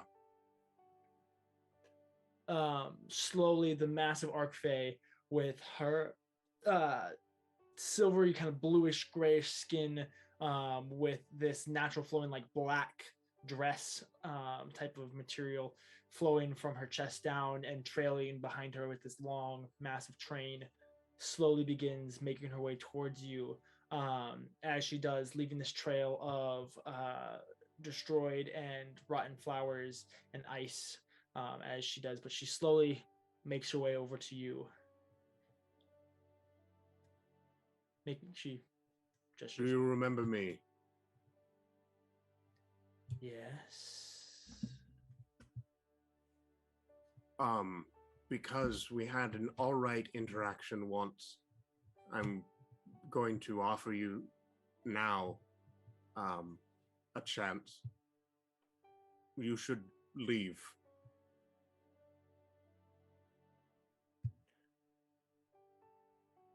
Yelling across a 60-foot wide river. I don't think we're going to do that. That is your choice. If you're here when we're back, we will kill you. I look forward. I don't. It's not going to be fun for anyone. She nods. The other two don't get to leave. You three look like you are already having enough of your own fun. And she kind of just turns and destroys the land as she goes away. Wait, I'm gonna pick up Kathyr and hurry back, trying to catch up with them. Quick step to time it a little bit. We still have like normal human crew on our boat, right? Do we? Oh, well, that's a real pain in the neck. I will say, so when we get like close to the boat but not onto the boat, I'm gonna say, Edward, I don't know how to write. Could you write something to me for me? Yes. All right. Absolutely. I have paper. Rummages through his bag. I have paper and ink. Wow. By my bed. Let me run and get it. Runs and gets his ink and quill. You go running up the ladder and Oh grab your yes. stuff, and then back down the ladder. It's amazing. You've never seen somebody climb a ladder so fast. And he's down, and he's okay. I got my ink. I got my quill. I got my Wait. paper. Could you send to Delondric? Riniya, could you turn around? I just need hold something out to write I hold on. out the head of my hand. Ha! Oh, yes. No, that works quite well. Puts the paper on there. Dips his quill in the ink. Okay. Mm-hmm. Delondric. How do you spell that? Just spell it phonetically, however that works in your weird language. Okay. Dilunrick. It's Dolondric. I'm just kidding. He spells it right. Continue. A very urgent matter. Head to underneath our boat, and then we will find you. And okay, you good? You got it all written. I'm gonna whistle, that I can't do. So my bat will come. I'm gonna tell him, all right. So there's this dwarf. I'm gonna describe the dwarf to him using my mental imaging. I'm gonna say, go to this tent, get the Laundric, give him this message, come back. And I should address it as Tarak. Sure. Fate's Gambit, whatever you want to call it. Oh, right. AKA Fate's Gambit. Just Sounds Tarak, good. though. Folds Never it. mind. You give it to the bat. The bat takes off. After a few minutes, you do see Delondric jaunting up. I'm gonna like wave to him from the tree borderline. He jogs. Yeah, what's up? We have come across an issue that we an do issue? not want to be super well known, so that way it does not demoralize literally everyone. There was a little bit of a mishap this morning, and Kathyr is dead.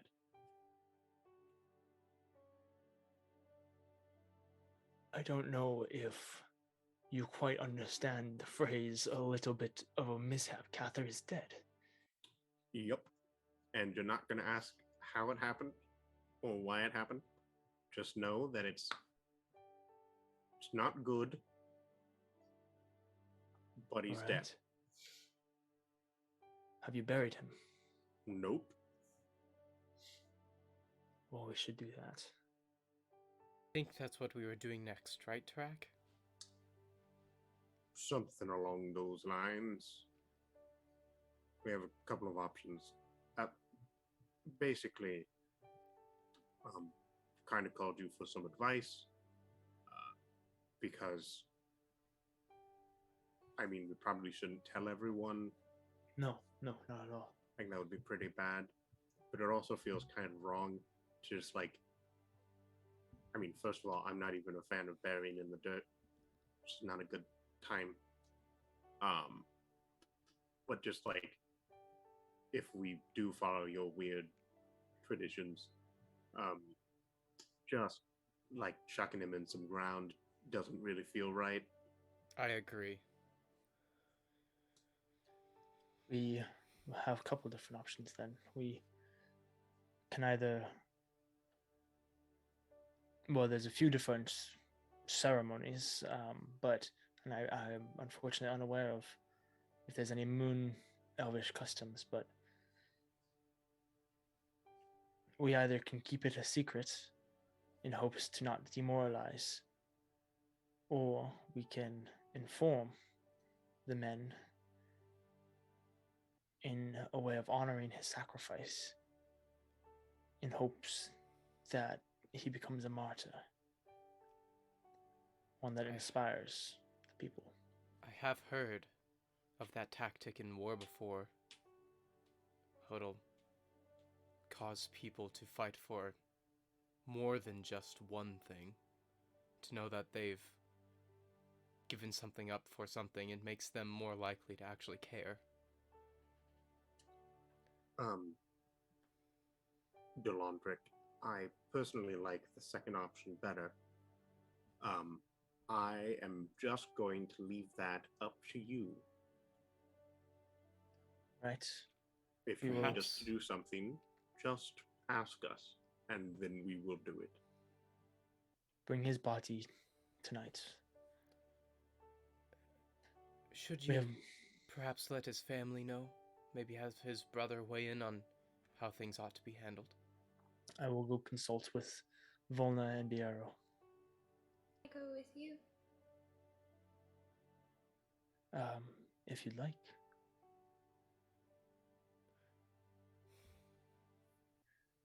Well then, we should go. We have much to prepare for tonight.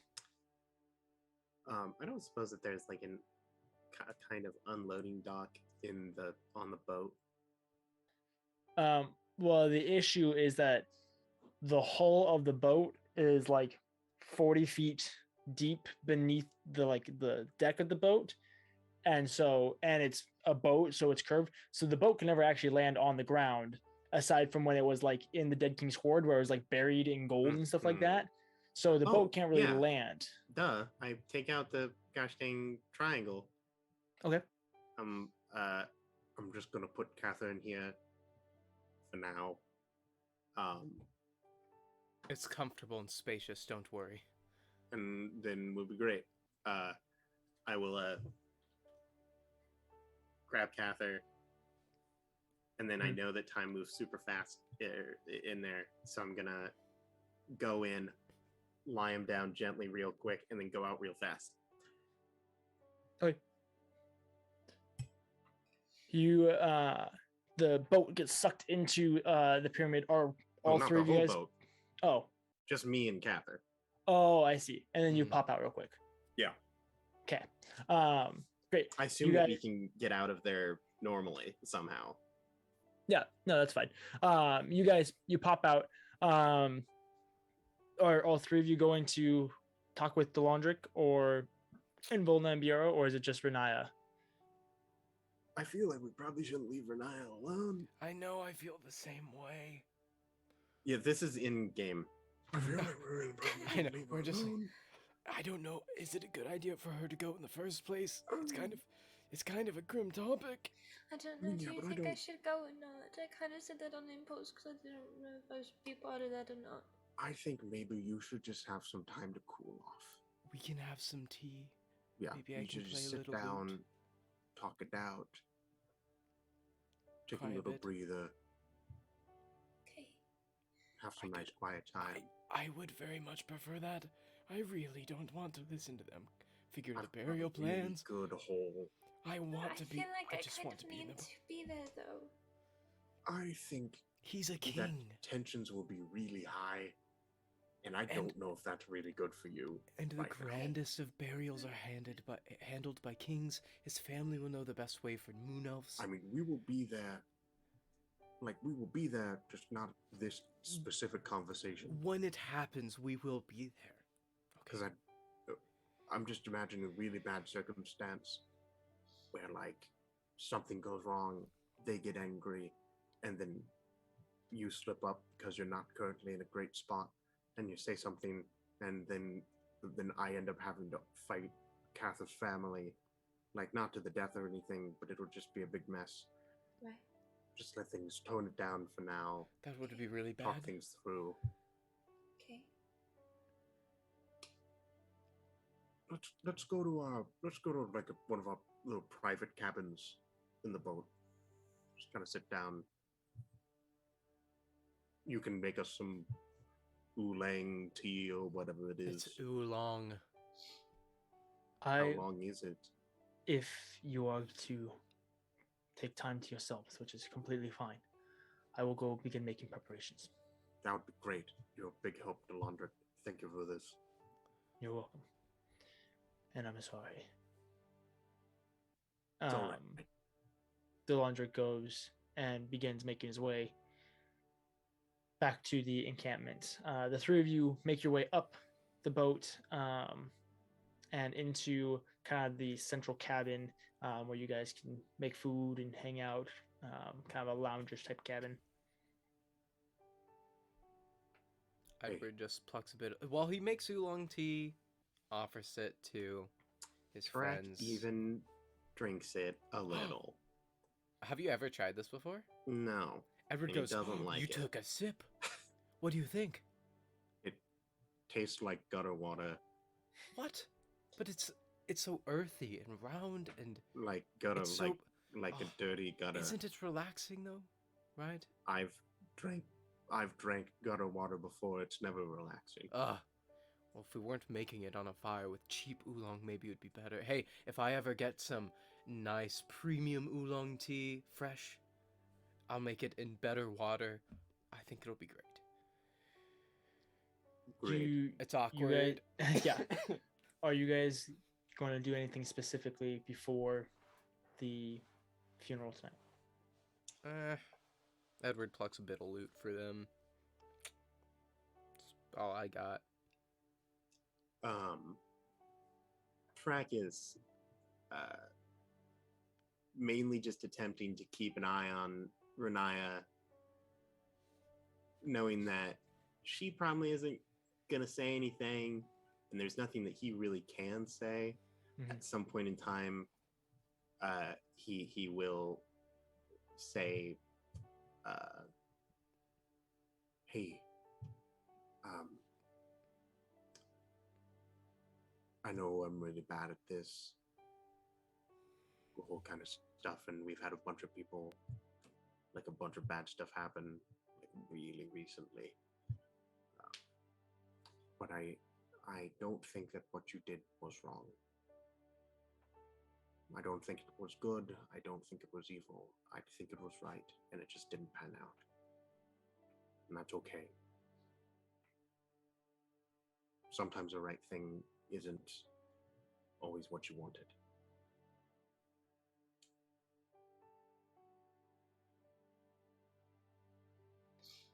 If you need me, if you want to talk, if you want me to respond, if you want some weird cookie wisdom, I will be sitting resolutely, roughly 10 feet away.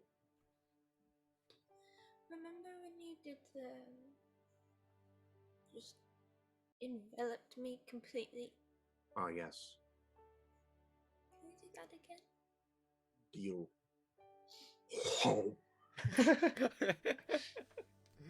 You guys spend the rest of the morning, afternoon, and into the evening.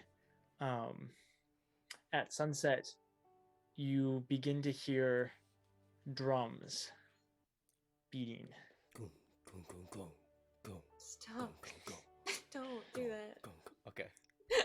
Knowing the I thought it was cool. situation, you begin making your way down to the camp, and you can see paths and torches have been lit, leading throughout the each of the cardinal directions. A path has been created, leading to a giant kind of pyre at the center of the encampment, Brum, bum, bum, brum, bum, bum, brum, bum. with drums coming around.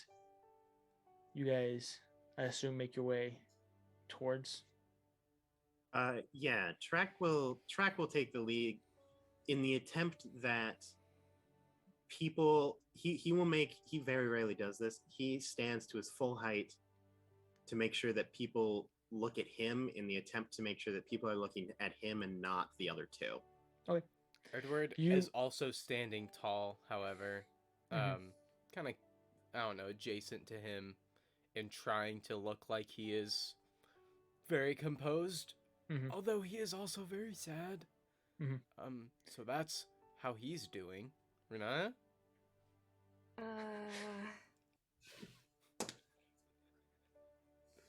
She's somewhat composed. Mhm. Nice. The three of you make your way and find your way to the front, as basically the entire encampment, the tens of thousands of people, eventually flood to the center of this encampment. You see Volna in what you assume is kind of a ceremonial garb. It's a lighter blue dress with kind of the long, like tapering or untapered sleeves, kind of. I'm talking about the ones that have the really big openings at the end of the sleeve, and then it's like tight along the top of the arm. What I'm talking about? Yeah. With these little silver flowers that kind of go up as it turns into lace up across the chest and then down the other arm before turning into this kind of silky blue material. Is standing solemnly. Tarak, you are carrying the body, correct? Yes, I brought it back out when we heard the drums and stuff. You are carrying the body. A path is cleared for the three of you to approach. Volna comes up to you, Tarak, and just kind of whispers, "Set the body on top of the fire, please." Great. Also, as a note, any important personal belongings, or like things that would be notable or like important to anyone, have been removed and set aside. They're still in the pyramid. Yeah. So like, okay. Yeah, inventory of stuff. Kathyr's. Yeah, of Kathyr's. Okay. Great. For just the sake of simplicity, we'll say that Volna talked to you a little bit beforehand. You will need his sword. Yeah, and so that's one of the things that I would have taken off. Like, yeah, I'll keep it. Yeah, Yeah, I know it's good. You set the body on top of the pyre.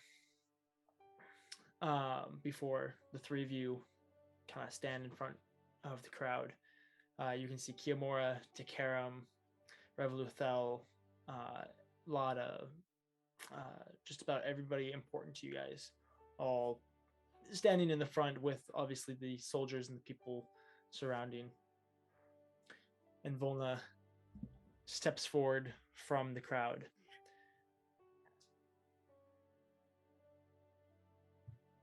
Doing a burial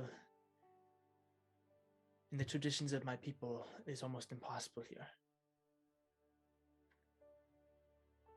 But there are ways that we can work around this to still celebrate and honor my brother.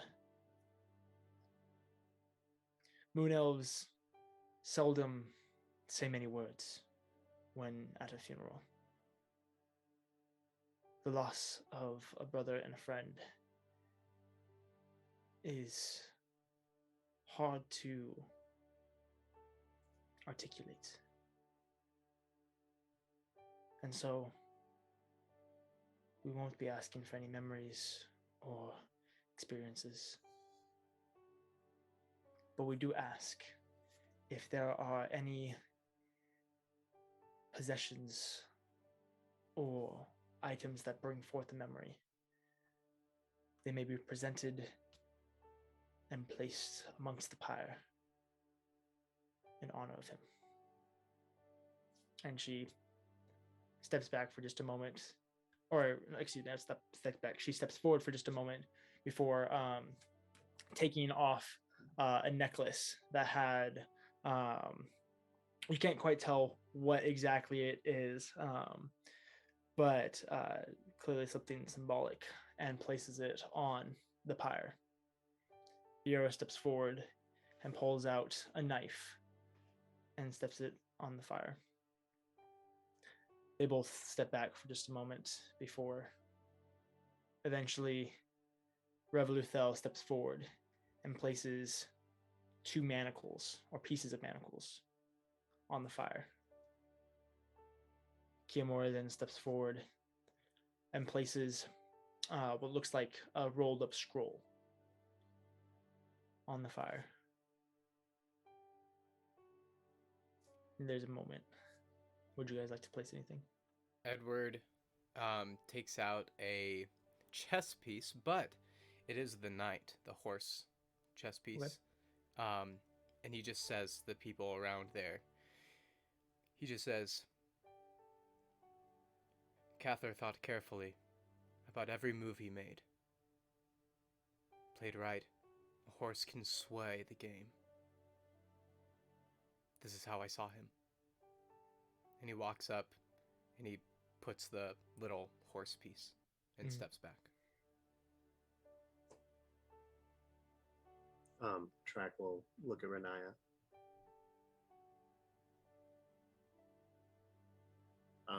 He will reach into his bag, and he will pull out the small bit of braided hair that was from Riniya, Kathyr, and Melora.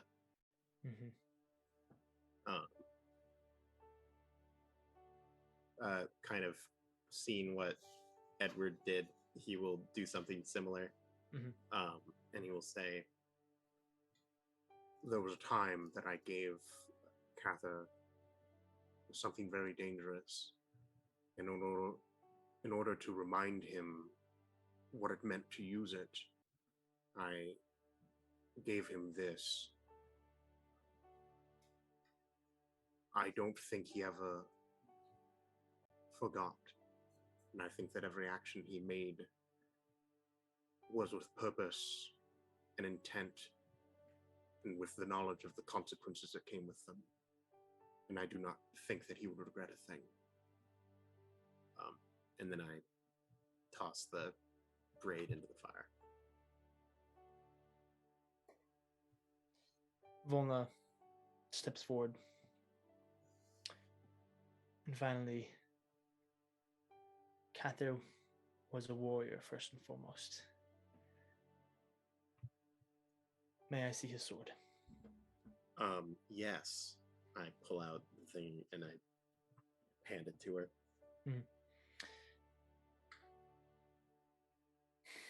She goes and steps up. There's been a little kind of like a step stool, basically, that would allow her to get to the top of the pyre, and places the sword at Kathyr's chest before coming back down. After a little while and a moment of silence, the arrow steps forward, lit torch in hand, and lights the pyre. It erupts into roaring blue flames, the entirety of it, with little sparks of purple shooting up as sparks pop and fly. You guys stand for about 20 minutes as the pyre burns before eventually it begins to crumble and fall. We are in the midst of like thousands of people, right? Like the people I've gathered for this. Edward would like to... Is the king present with us? Delandra, yeah. Edward would like to look at the king, or walk over to him and guess and say, I'd like to say something to the people. Right. Is there like a little like platform or something you can stand on so that they can see him? Yep. You step up onto kind of the step stool that Volna used to get to the top of the pyre. Okay. Edward now putting you higher than everybody else. Edward kind of waves his hands to like quiet the crowd and the drums. Then he just says, people of Aklaran, my friend died this day. A tragedy. He died believing that we can win this war. It is unfair, unjust, treacherous. There's another thing he believed in. He believed in legacy. He believed in purpose. We must ensure that his legacy is carried out and that our purpose is realized in this time of history. Band together. Stand strong. And then he just kind of raises his rapier. And he says, Aklaran will not fall. And that's it. Right. You raise your rapier slowly, one fist goes up, and another, until eventually the whole crowd is raising their fists in agreement with you. As you say your final words, they all kind of nod and murmur and agree. Delandric steps forward. Edward sheaths his rapier. Kathyr was an amazing warrior and will be truly missed. Just as all the other warriors who fell in our battles will be truly missed. We will not let their sacrifices go unpunished.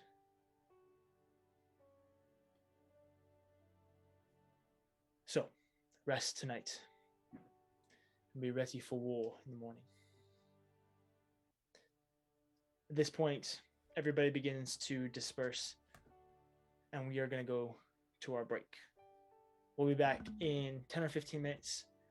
Don't go anywhere because there's still lots to be done today in this episode, so don't go anywhere. Also, we have a new break scene. It's pretty cool. We have a new break scene, so definitely go check that out. She's really great. It's pretty neat. Yeah, it's pretty rad. So we'll There's be right some back. art in there about Don't Kathyr. Go anywhere. Yeah, cool. All right, let's go to break. Lore.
welcome back.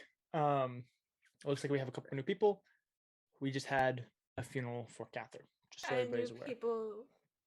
Yeah, Hey, we're new picked people. up. It's a great time today. Don't We're worry, happy to my have you. mom away, came and Drew. yelled at DJ. Bye, Drew. Bye, Drew. Oh, Why are you here? no. Go Gosh, away. it feels bad. He didn't even say anything. I miss him Podcast listeners, already. he just waved goodbye. It's just so you know. So, And if you're wondering who Kathyr is, you can look at his sweet character art that we just released today at the bottom left of your screen. Dude. so It'll probably be gone next week. the crowd begins to disperse. Eventually, you guys are left, just the three of you, at the pyre. You guys watched as Volna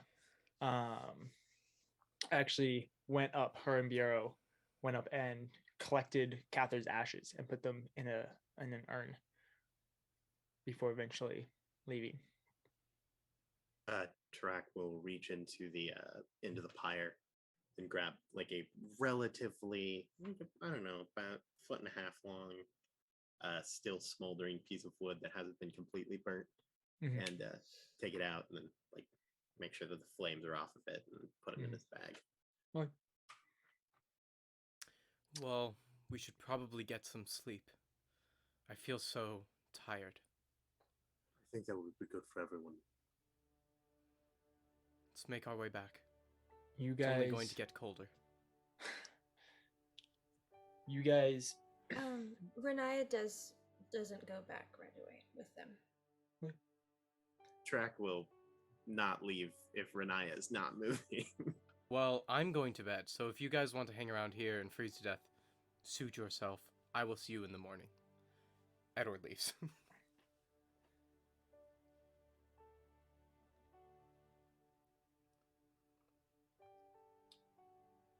Is there anything I can do to help?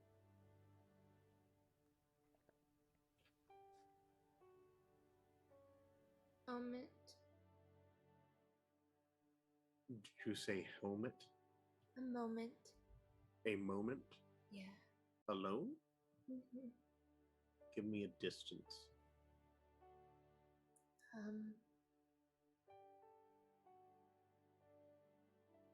Start to like 10 feet away, 20 feet away.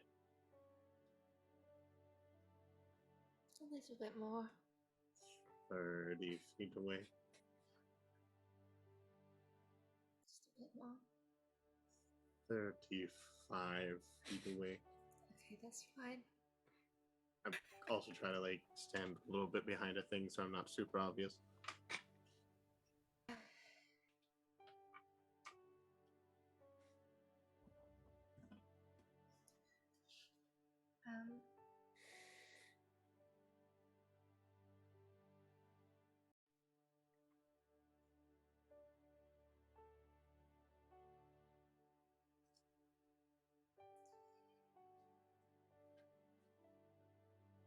Riniya just kind of like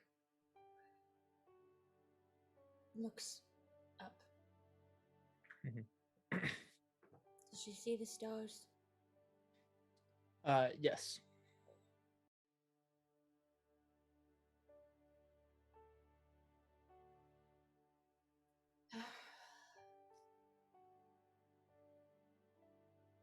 Don't really know how to do this. I don't even really know who I'm talking to, but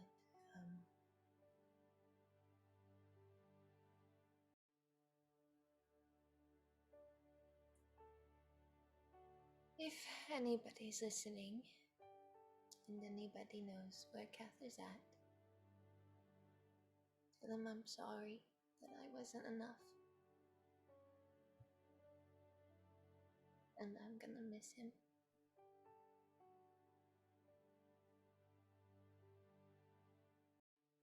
And then she will just turn back and start walking.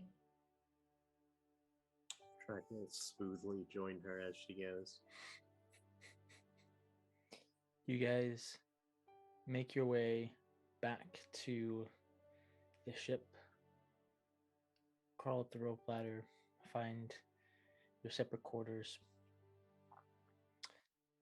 And the next 3 days seem to just blend together. Some of you still will go back out into the encampment. Edward, perhaps you go and speak with Nifendil, Tarak, maybe Delandric, or just hanging out with Riniya. Food is brought to you guys, but for 3 days, it seems like time is a blur. Drew. No. What are you doing here? He's back. So, Kathyr. You sense the darkness crowding in around your vision. Riniya casts her last spell, and you look at her. You say, "I'll see you soon." And it all goes dark. In the darkness, you begin to hear the crashing waves. The smell of the sea, the salt, fill your nostrils. As you open your eyes to bright light, water rushing through your hair and your back as you realize that you have floated to a white sand beach. You awake and pull yourself up onto the beach. And to your right, you see a dock made of this bleached white wood. Past the dock, out in front of you, you look out upon this bright, beautiful oasis in the sea. One that you recognize. The grove from your original vision. The one that sent you out into the rest of the world as you searched for answers. What you have come to know as Sun and Ra stands and appears before you. You pull yourself up onto the beach and eventually stand, making your way through fields of wildflowers. And as you go about making your way, you see a wild boar off to your side. As you approach, it notices you and begins to approach you. Once you're within about 10 feet of it or so, it begins to glow and shine, almost like how a Pokemon evolves. It shines and shimmers and glows as it transforms into a man. Bigger, thick, burly man with long, braided hair and a big, black, bushy beard. Armor all around. And you see, strapped to his side, a mask. Half of a elvish face and half of a skull covered in succulents. He nods to you before turning and returning to the wild boar. You continue forward, making your way through the grove. and you see a large grizzly bear. Again, you approach, and again, it transforms into a tiefling this time. One with an alabaster white skin.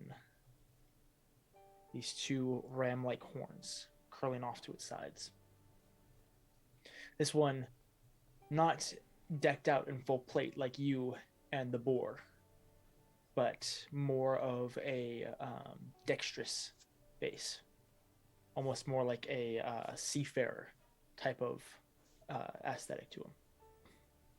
But similarly, you see the mask with the elvish face. This one, a tiefling's face with a horn coming off the side of it. And then the skull with the succulents. He turns to his grizzly bear-like persona. You continue forward, and as you go, from the trees, a massive eagle goes and takes flight. It comes and it swirls and turns around you before landing in front of you. And it again transforms into a human woman. Long, flowing blonde hair,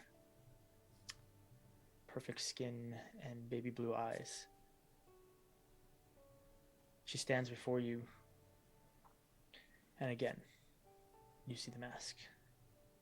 She again bows before again transforming into an eagle and moving forward. You then find yourself at the tree line, gone completely through the grove, and at the end, there you see a small stone monument, a set of monuments. These four almost Stonehenge-like arches in a perfect circle. And at the center, a beautiful fire pit made of this white marble. Again, with the arches also made of the white marble. And around it, on each side, there is a bench. And on three of the benches, you see not the widow, the thief, and the gravedigger, but Daria, Azulok, and Orgal, sitting at each of the benches around a small fire. What would you like to do? Am I like in the circle, or am I just like looking at it from like still? You're looking at it. You're still in the grove. You can see about 15 feet into the forest. There are the circle of arches with the three sitting in front. I slowly approach, and as I begin to enter, I give a bow to each of them before kneeling just in front of the fire, just looking at all of them. Adaria looks at you. Kathyr, you do not need to kneel. This is a place of rest. Please sit. I sit. What is this place? This is Sun Unral. This is your reward.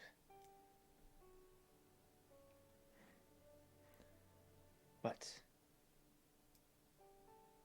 we cannot give it to you yet.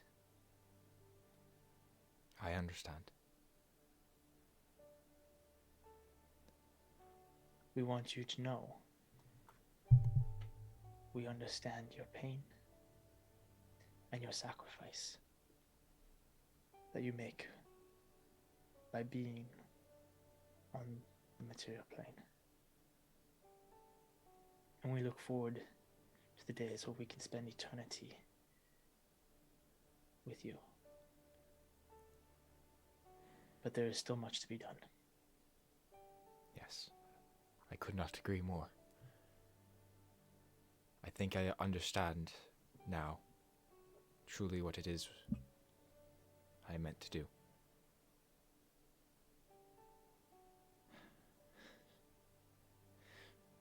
It's odd.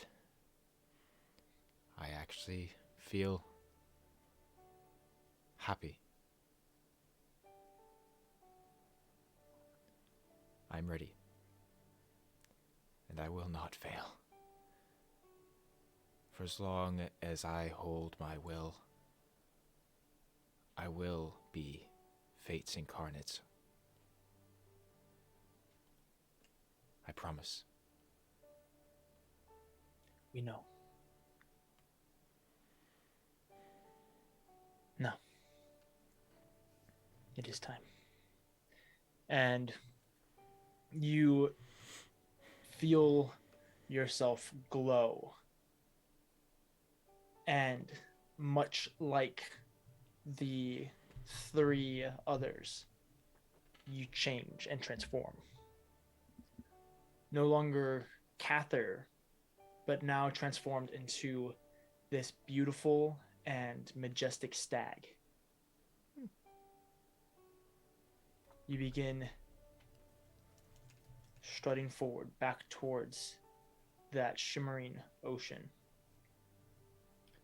You make your way onto the dock and step forward, closing your eyes. And as you do, you breathe in a breath, taking it in the smells of campfires and stew, smell of the river and the plains near you. You feel the cool breeze on your face and the warm light of the sunrise coming up on that 3rd day. Around your neck, about 3 inches across, is this flat figurehead of a stag made of Vistrusium. In the necklace, the chain coming from off each horn. And you're still your moon elf self. But your armor is still the mithril armor, but it has this white sheen to it, as it's no longer this metallic piece, but a symbol of your divinity and authority. Your sword in front of you. You sit up. Mm-hmm. You stand. You sheath the blade. What would you like to do? Where am I? You look around and see that you are in, there's a cluster of trees. You're actually in the cluster of trees that Tarak ushered Delandric into, like kind of all on the edge of the encampment to make sure that nobody could see. So you're actually like behind the boat technically. So you'd have to go like underneath the boat to get to the rope ladder, or you could keep going into the encampment. Yes, Tarak. I have a question. What time of day is it? It's sunrise. Okay. Just so you know, another thing that we have been doing over the past 3 days is I have been forcing Edward to train just the crack of dawn every day. Okay. You monster. In random locations. Sometimes it's directly below the boat. Yeah, sometimes it's on the deck. Sometimes we're just, next to the river. Who knows? Kathyr, you take in a breath and then immediately hear the familiar sound of Edward complaining about it being too early to train as he's being dragged underneath the boat following Tarak. Tarak, we've literally... We have a lot of how important far topics to cover today. I can't fight as well if I am exhausted. You must fight as well if you are exhausted. Why are you always right? I look at my arm. Do I still have the burn? you have a scar there, but you don't. It's not attached. You have a circle with a singular line versus Riniya's, which is the circle with the outline of Ruat. Woe is me. As they approach, I just start to walk towards them as they're walking towards the forest. Woe is me. Roll perception checks, you two. Have my tea. Kathyr or Edward and Tarak, roll perception checks, please. Oh, our greatest skill. We have a really good record with these. 5. That's a 9 on die, so that's a little better. What is this, perception? Perception? So, perception, right? So yeah, that's it's an 11. So, you're both making your way underneath the ship. It's sunrise, but there's still not a ton of light, and you're going beneath the boat, so most of that light is being blocked by the boat. So you're kind of in shadows. As you guys are watching, you look out to the forest, and it looks as if there is a ghost shimmering and going towards you. I'm just gonna yeet. I'm going to yeet Edward at the ghost. Why me? Kathyr, Why in this state of awe and bliss at what you just experienced in this holy moment, you're stepping forward, excited to embrace your friends once again, until Edward is coming at you really fast. Edward! I got it out of the way. He sheathes his rapier, and he says, "Take this!" And he swings at it. Okay, go ahead and roll to Good form! With disadvantage. You taught me! Swinging the hit with this rapier. That's a... With disadvantage. Oh. Just immediately kill him again. That's okay, I rolled a 4 on the first one, so there's a great chance that I would roll better. But I have a pretty good plus, so that's 13. Okay. Does that hit? No. Not hit. You catch Edward. Edward! Unhand me, ghost! You've got him now! Tarak! No, Right. I don't! He's Edward, got it's me! Tarak. Edward! How am I Edward, supposed it's to me! hit a ghost? Edward! With your fist! Edward, you listen to say. me right now! Fine, I'll do it I myself. set him down. Oh, Tarak, wait! I know that voice. I know Track, that wait a voice. second! I know those arms. Shut up. I look and I go, Edward, it's me. I know those traps anywhere. Edward, it's me. It's Kathyr, your friend. Remember, your friend. At least I think we're Edward friends. Slowly turns around and takes a step back, and he said, and then he doesn't say anything. He just Wait. pokes Before you do anything, before you say anything, I would like to state one thing. I turned to Edward. Totally called it. Just want to say, Hold on. 3 days ago. 3 totally days. Called this. Edward just It's pokes been him. 3 days. You've Yes, it's been been trapped 3 in the days. Feywild for like 4 Hold months. on. This should Stop not be that big of a everything deal. you're... Tarak, shut your yap. Totally called it, though. Are you really Kathyr? I have to find Volna. As he just rushes. that He is just Kathyr, leaves. all right. He just runs. No, Kathyr, come back! Just sprints after Kathyr. Kathyr, where are you going? He's- Lift your knees! Lift your knees! He's saw Lydia your booking it. body burn in front of us. And Lydia. this whole time, he's just shouting in joy as he falls. Lydia, go ahead and roll a perception check for me. Yeah, I'm like, oh, I should probably tell Riniya that she doesn't need to be depressed. 9. You know what? I don't care. Story's sake. You hear them screaming and yelling, as Kathyr's like, you hear the familiar voice of Kathyr saying he has to go tell Volna. You hear Tarak and Edward talking and screaming, especially Edward. Come back, we must What are tell you gonna do Riniya. now? Where are you going? You just got here. I'm gonna fly to find where Riniya is. It's the gods, isn't it? The gods had something to do with this. Riniya will start making her way out to the noise. Remember Yeah, your breath control. You Shut make up. your way up. You go over. You look over the railing, and you see a man in white that looks vaguely like potentially Kathyr from his back, sprinting through the camp with Edward chasing after him, and Tarak shows up on his bat right in front of you. I like your new So, outfit. Riniya, I've got some great news for you. So you know that whole thing like 3 days ago where you totally killed Kathyr? Yeah. All good. Super great. I don't think we really need to ask any questions. It's 3 gods of death. I'm sure it just worked out. But yeah, so he's back now. So that was like What do you a whole lot mean? of time. What do you Oh, mean? he's down. He's back? So if you, I like step off the bat onto the boat, Mhm. and so if you kind of look like that way, you see that little white figure that Edward is. Focus, power to your toes, to your. God, we need to work on running. He runs like an What? 8-year-old girl. Like, I'll see he's you. so I'll prissy, see I you don't- at the I tent. thought he had better form than that early in the campaign. That's Kathyr? Yeah, the one in white, the one that's not running like an idiot. Edward just trips Why and is- keeps running. Why you guys is he compare running? as Kathyr like is in like I think perfect he's sprinter going form. to talk to his sister. His Oh, sister God. is the one Riniya- named Volna, right? Riniya's just sprinting back to her room and slams the door shut. Okay, well, what are you doing, Riniya? Come She to is think of hiding. it- Come Okay, to think of it, we probably should have seen it coming. I'm surprised that he's the one that died in the family. Because Volna, you can't spell vulnerable without Volna. And I think that was just a tell.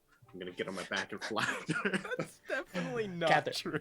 Uh-huh. you go sprinting into the camp, Uh-huh. racing towards the tent that you know. I just Volna- yeah, I'm just like I don't know if the camp is rearranged at all. I'm just like anybody I see is like, where's Volna at? Where's Volna? in her tent. Ah. You run and bust open the flaps of her tent, and you see her at. She has a pretty big tent. So there's the bed and the rug, and off in the corner, she's sitting at her desk, and you can see that she's preparing plans to return back to Rivaluna, with an urn on the on the table. I just You I must- immediately rush over and just pick her up and give her a huge hug. Does Edward catch up, or is he way behind? You just get You're stabbed. way dies behind. again. All right, just let me know when Edward catches up. You guys do Okay. your thing. I set her down. I just kind of hold her face. I am so sorry. She slaps you. Ah! What? What? Huh? Look, I know She you- slaps you again. Ah! Can you please stop slapping me? Oh, I don't. It's have- me. It's really me. You don't have to worry. All right. I'm not a figment of your She imagination. just hugs you. Just embrace her. Do me a favor and don't ever do that again. I will do my best. No. I don't care if it's your best. It isn't happening again. She like pulls back. Huh? It's not happening again. It's You're not dying. all right. No more dying. Okay. Does You hear Edward that? catch up? Yeah. At this point, you catch up. where- You hear that? where He's not is- dying Edward- again. Edward just busts into the Where- tent. Pops. where's- He goes, Volna, where's- Kathyr, he made it back. It's holy crap. She Don't slaps you. Oh, what? I'm What sorry. was that for? I'm sorry. I'm Uh, sorry. I'm where in a is- moment right now. Where What's is I'm just gonna sit down for a moment. He just walks where's over to it. Piero at? He already left. Went wireless. Right. But I will send a message to him. That I would mean, be- I need to go back to Rivaluna anyway. All right. Sorry, just a lot happened while Yeah, we I just was ran like a while mug. I was dead. I just hug her again. Mm-hmm. Frank She hugs you back. swoops in, walks through. Volna, I have great news. Yeah, apparently, everybody Crazy does. thing. I just say like just kind of more in a whisper to her. I found my answer. I have my answer. I'm glad. So, was it something to do with the gods or what? Totally called it. I Tarak let go has of her. been saying this whole time. I turned to Edward and Tarak. Yes, it did. What did I say? 33% for each And- god means that we've got like a minimum 1% chance of failure. Wait, and you're not undead? You're like totally alive? I am not undead. As he knows of. That And I you know have of. a new outfit. Yeah, that's correct. That I know of. Yeah, it is new. I kind of like it. Will me too. divine sense, just to double check. Hey, where's What does Riniya divine at? sense It detect senses again? at minimum undead. Yeah. What? Undead, Fey, Fiend, Celestial, I think. It's celestial, fiend, undead. No fae. Oh yeah. All three? You, Kathyr Nice. has a technically he'd be tagged as celestial at this point. Oh, neat. Well, don't care about that. Where's Yeah, Riniya? I'm gonna be Where'd honest. you getting your track? I think she's hiding in the boat. Hiding. Oh dear, I need to go I'm not talk sure to her. if she would be afraid of Volna or afraid of you. Or both? Maybe a bit of both. Maybe his gods? I don't know. Oh, I dear. still don't know what I think about them. I turn to Volna. Get me when you leave, and I turn and I book it out of there. You can take the bat. I just have I hop on and I just get on. Yeah. No, wait for... Oh, good riddance. pick up your knees. He just turns to Volna and says, "It's Kathyr!" And then he's just, I know. better start running. And he's just starts running back to the ship. You go running back to ship. Kathyr. Yeah. About 10 seconds later, you're Yeah. back at the ship. Cool. I immediately go over to Riniya's quarters and I Who is it? it's Kathyr. Totally called it. Riniya's not here at the moment. Well, can I leave a message for her? Yeah, sure. When she's ready to talk, Kathyr really wants to let her know he wants to let her know how proud of her he is. And wants to check in. Door cracks open. Can I come in? It's really me. I promise. A door opens, immediate tug. I hug her back. I just give her a small kiss on the top of the head. You did amazing. I really didn't. I killed you. You did amazing, Riniya. And then I didn't bring you back. That was kind of the whole point. That was kind of the whole reason that it was me supposed to do it that way. Riniya, I'm gonna be honest. I didn't think you would. What do you mean? I was pretty sure that I would come back no matter what. What is it? Why didn't you tell me you died before? You know about that? I was hoping that wouldn't quite pick up. That's a long story. But I think it's one that you deserve to know. Perhaps, I'm sure the others are on their way. Yeah, probably. I'm right here, super pumped about it. Yeah, Edward's well, hustling. Tracks. I meant Been when working I on said his the others, I meant cardio. really He's just not- Edward. I think he's gotten worse. Do you want to maybe I go don't pick know. him up, make it a little, just a Nope. little? He No? needs to run. Yeah, work on That's that. Edward. As long Really as just- work on You that know- cardio. You know when you Yep. get really tired and running, and you're just kind of doing that? Like the shuffle. Like, it's just him doing that. After a couple minutes, you get your way up the ladder, and you're also there as well. I Just also rolls over the I side of hold the up boat and collapses. I hold up my new holy symbol, and I show it to Riniya. Look what I got. It's my new holy symbol. It's pretty cool, isn't it? Where do people keep finding Vescrucium, and how do they have the ability to shape it? What source? What witchcraft? This is just Tarak in the background. Is Edward there yet? Edward. He's, Also, he's Riniya's- rolled over the side of Riniya- the boat. Renaya's eyes are on just the like a ground. faucet right now. Like she's not even like sobbing or anything. It's just they just keep up. Just running. leaking. It's just running. Do we maybe want to get any tea? Are they like in a hallway? Yeah, they're in front of Renaya's room. Okay, Edward, you just hear a and Edward just crawls around the corner. And he's just like, I found you. I ran so far. Can we have some tea or something? I will put on the pots. Carry me.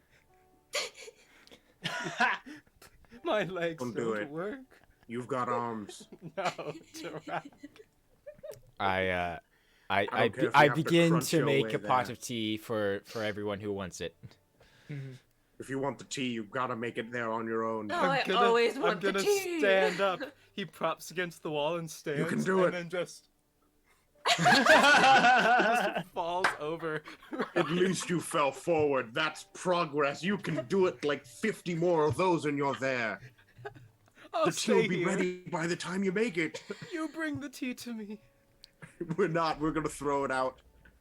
We're going to throw it out anything that we don't drink if you aren't there. I'm So- upset. You guys sit around your common room. Yep. I guess Tarak doesn't drink tea, but all the rest of us have tea. So, any direct questions before we get into it? How are you alive? That's Edward's question. Renaya, Tarak. I think maybe you explain your part, and then I'll ask my questions I would after, also like to depending withhold on my that. question. Okay. Well, let's have it. Hold on, I need to open up my Kathyr page in my book. Okay, Yeah, keep you going. should I better Now- write erase this that. down. Now, I'm not. Opens up his journal. I want you guys.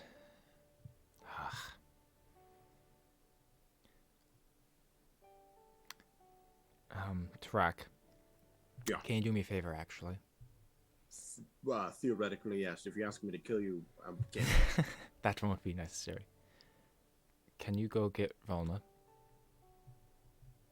Done. She's here. Great. Couple minutes later, Gross. she's here. Fetch. I've never had to say it before. I'm sorry. It's just a lot to get off the chest.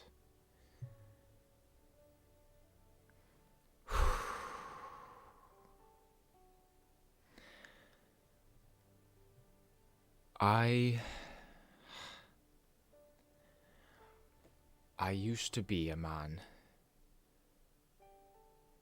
named Savid Ufilith. And those of you who speak Elvish, specifically, that's the name Ufilith means bringer of pain in Elvish. Go on. He was a drow.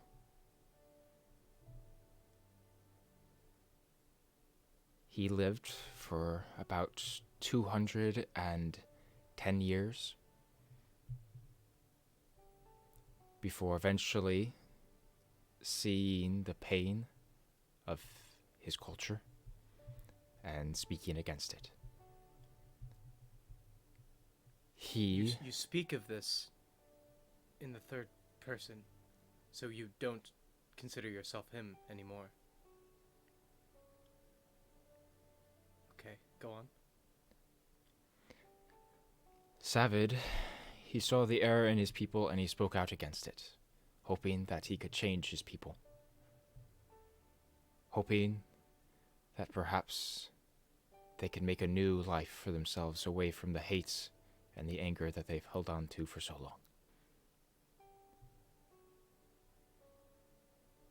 For that, he was enslaved. He was beaten, he was flogged, and left to die on many occasions. Spat on by both the guard and slave alike.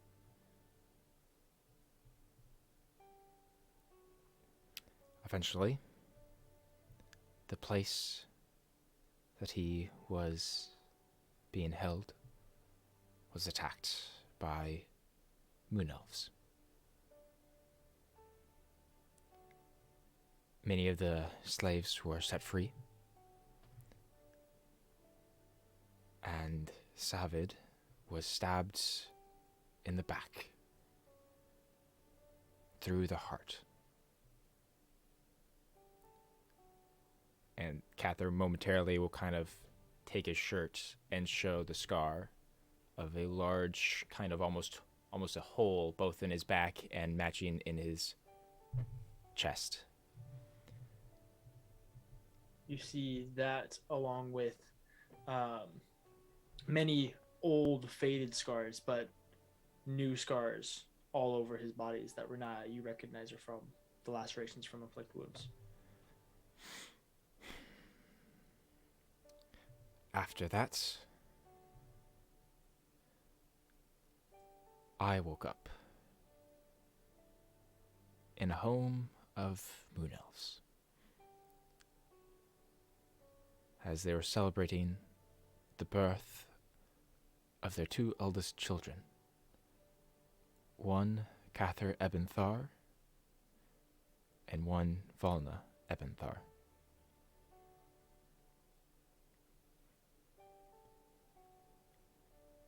I was taken in as family. However, I did not realize it at the time. I thought that was my punishment. That was my eternal punishment. Feeling the warmth and the love that I never gave. Eventually, however, I came to, as it were, thanks to Volna and her help. And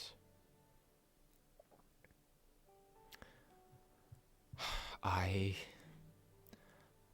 dove into my studies, tried to find answers to my questions, and eventually, after many years, 8 to be exact, I had a dream of a beautiful white grove. And there I was told I would find answers. And it was there that I set out for my journey.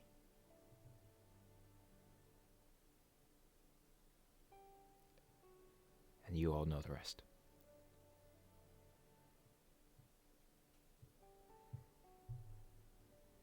Volna stands up. You can see tears coming from her face. And she just pulls you into an extremely tight hug. Yeah. Kathyr just holds her back, tears also streaming. You have always been my blood.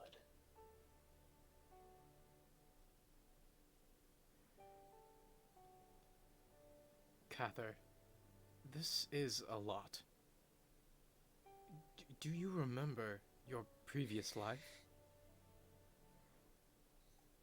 Not really. Okay. And Just this grove, bits and pieces. I assume you've started then. You found this grove? Thanks to Riniya. Hold on. Like, just now you found that grove? That's good.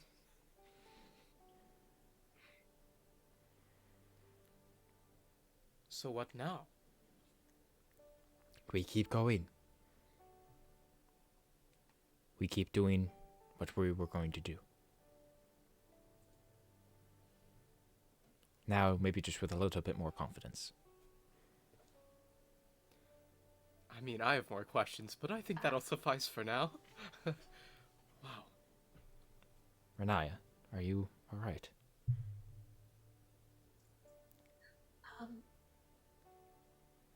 She goes over to like Kathyr and like comes to go to whisper, and she's like, Alda doesn't know that I did that.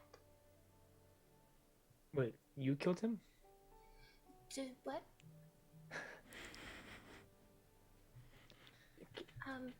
Obviously, I'm very happy that he's back, but why? He told me to do it. It's true. It's a curse. Well, it was a curse, but it's all fixed now. We're good.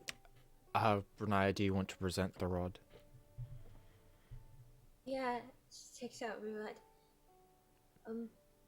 It here's Tim first, and then him and Malor, and then it got to me. And She goes over and she just kind of like holds your hands. It's okay. You don't have to be scared of me. You can like smack me. It's okay. No, I I'm not deserve gonna it. smack you. No, it's okay. Just I You're need being you to really, have complete sentences. I'm really bad at that sometimes. I'll try though. Okay.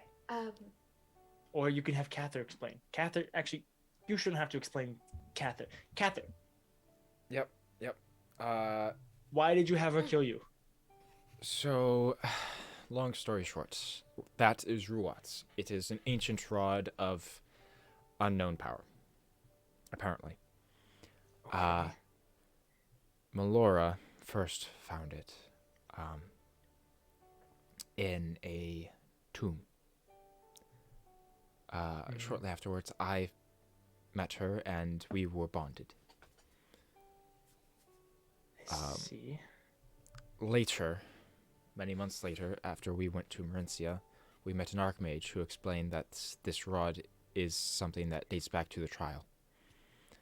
And that the curse that binded Melora and I could only be broken through death. After Melora died, because it was not done properly, Riniya and I were bonded. Hoping that there was perhaps another way, we went to Malice, who explained that there wasn't. That is why I had Riniya kill me. Because I trusted that either she would bring me back, or that the gods would. And I'm glad that my suspicions were confirmed. So am I. I looked to Riniya, and I don't regret a single thing that I did or said. Because, Riniya, I still believe in you. And you did everything that I asked of you. Even if it didn't seem like it.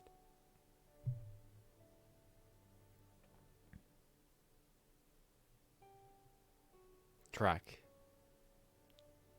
Oh. Do you have any thoughts?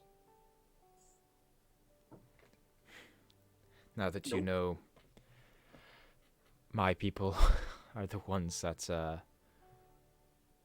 created yours. I didn't see you with a test tube.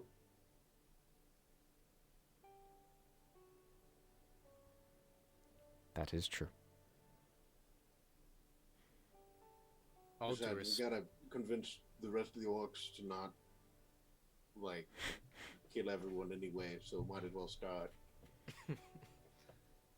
And all due respect, Kathyr, I mean, take it as you will, but to me, you are not your previous life.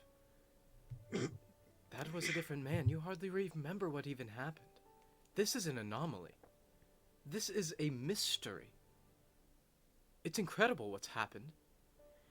Who cares who you once were? You're who you are now. Thank you, Edward. That's how I see it anyways. You've piqued my interest. I hold out a hand towards Edward. What's this? Just take it. Oh, okay. He takes it. And Whatever it is. Pull him into a hug. Oh, the hand. He takes the Yes, the hand. hand. Okay. And I pull him into a hug. Oh, okay. And he hugs you back. Softly job. kind. Did I say something? I just kind of pull back and pat him on the shoulder. I'm glad you're back. I'm glad to be back. Edward just stands there beaming at him. Well, I suppose we should actually maybe say some final goodbyes and make our way out. I've put us back on schedule. Or not Yeah, back it's a on good thing you schedule, showed but up like, today because put we us were planning back. on leaving around 2. yeah. Yeah. Yeah. So good thing you got here in the morning because it would be a real pain if like you showed up at like 1 and we had to delay. Always work. Yep. Speaking of which, you still Don't you have say it. push-ups and crunches to do today. God, I was hoping you'd forget. I know that we normally do the like multiple mile run after. I've already run before- multiple miles. I know your we tricks. We're just doing it in reverse. Backwards running? No, you already. You already ran. Just go do some push-ups. We'll figure out the rest of it. Okay. And then we he just leave goes in to the the corner and afternoon. starts doing push-ups. Nice. He's getting pretty good. Like you crank out like 75. Like you're doing well. It's Yeah. my we're legs that are tired, not my arms. Good 90 degrees. Good angle on those. Keep that up. So, what are you guys doing for the rest of the day? I know you guys want to talk to Niefendil. Do you guys want to? You gotta grab Delandric. What's the plan here? I'll go to Delandric Mhm. / I'll get a group of the like war people Mhm. kind of together. So you grab Delandric, Revoluthel, Lada, probably Volna. Yeah. Ooh, Um, I should Kathyr, probably go Kathyr, with Kathyr, Tarak. you need to have you talked to Kimura yet? Oh yeah, you should probably get on Ooh. that. I jump off Yeah. the boat. Right. He was looking for Should you a I few days should I ago. talk to Kiyomor first, or should I Please go talk to Kimura and let please take all me the with you, leaders please. of the War Council know that I'm alive? Kimura I first. got it. He seemed pretty banged up. You should probably cover that. Please That's Kimura fine with me, first not and bad. take me with you because All right. Edward, do you want to maybe come too, and then we can go talk to your mother and Yes, then we can actually, get out. I would and very leave? much like that. Don't I'll skip out pretty on the much train. stay out of it. You do whatever you need to do, okay? I'm just along for the ride. So you guys are sounds going to go find great. Kimura. Still need crunches. Yes, we go find. Just tell him I Kiyomor. did the crunches, okay? You can't So- lie to me. You guys make your way back down the boat. You go to Kimura's tent and it is empty. I that's walk to the nearest guard person. Have you seen Kiyomura? No, I have not. I haven't seen him in a couple days, actually. Edward peeks inside his tent. Is it empty? Or Mhm. like, I mean, is absolutely it like empty. absolutely like nothing? empty or is It looks stuff in like- there? It looks like most of the clothing, the weapons, food, stuff like that have been taken. All right, I'm doing sending to Kimura. Well, it looks like he's probably left. There's hardly anything in there. Does look like that. Sending to Kimura right now. Okay. Hi, Kiki. It's Riniya. Kathyr's alive. Please come back. We miss you. Kathyr's alive. Whoa. Please hurry. I don't know how many words I have left, sir. I was hoping you Okay, got the that's message. it. How many words I have? I'm pretty sure. Something like that.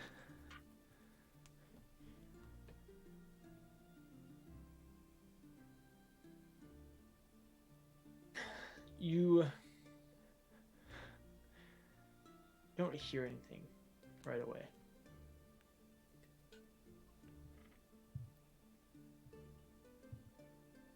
Before eventually you hear,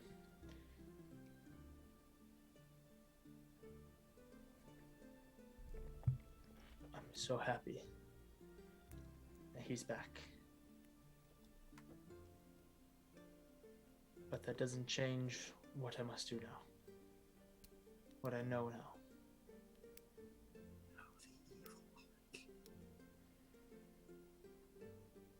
I miss you as well.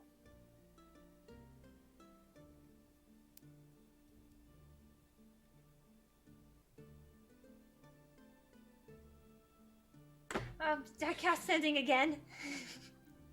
What the heck does that mean? You're being really vague. You know I hate vague. I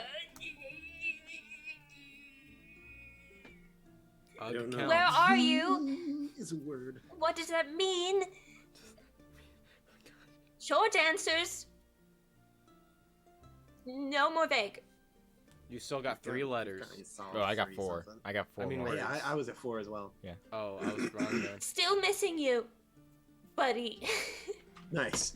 There you go. Way to make the most out of that spell. Hey. Very profound words.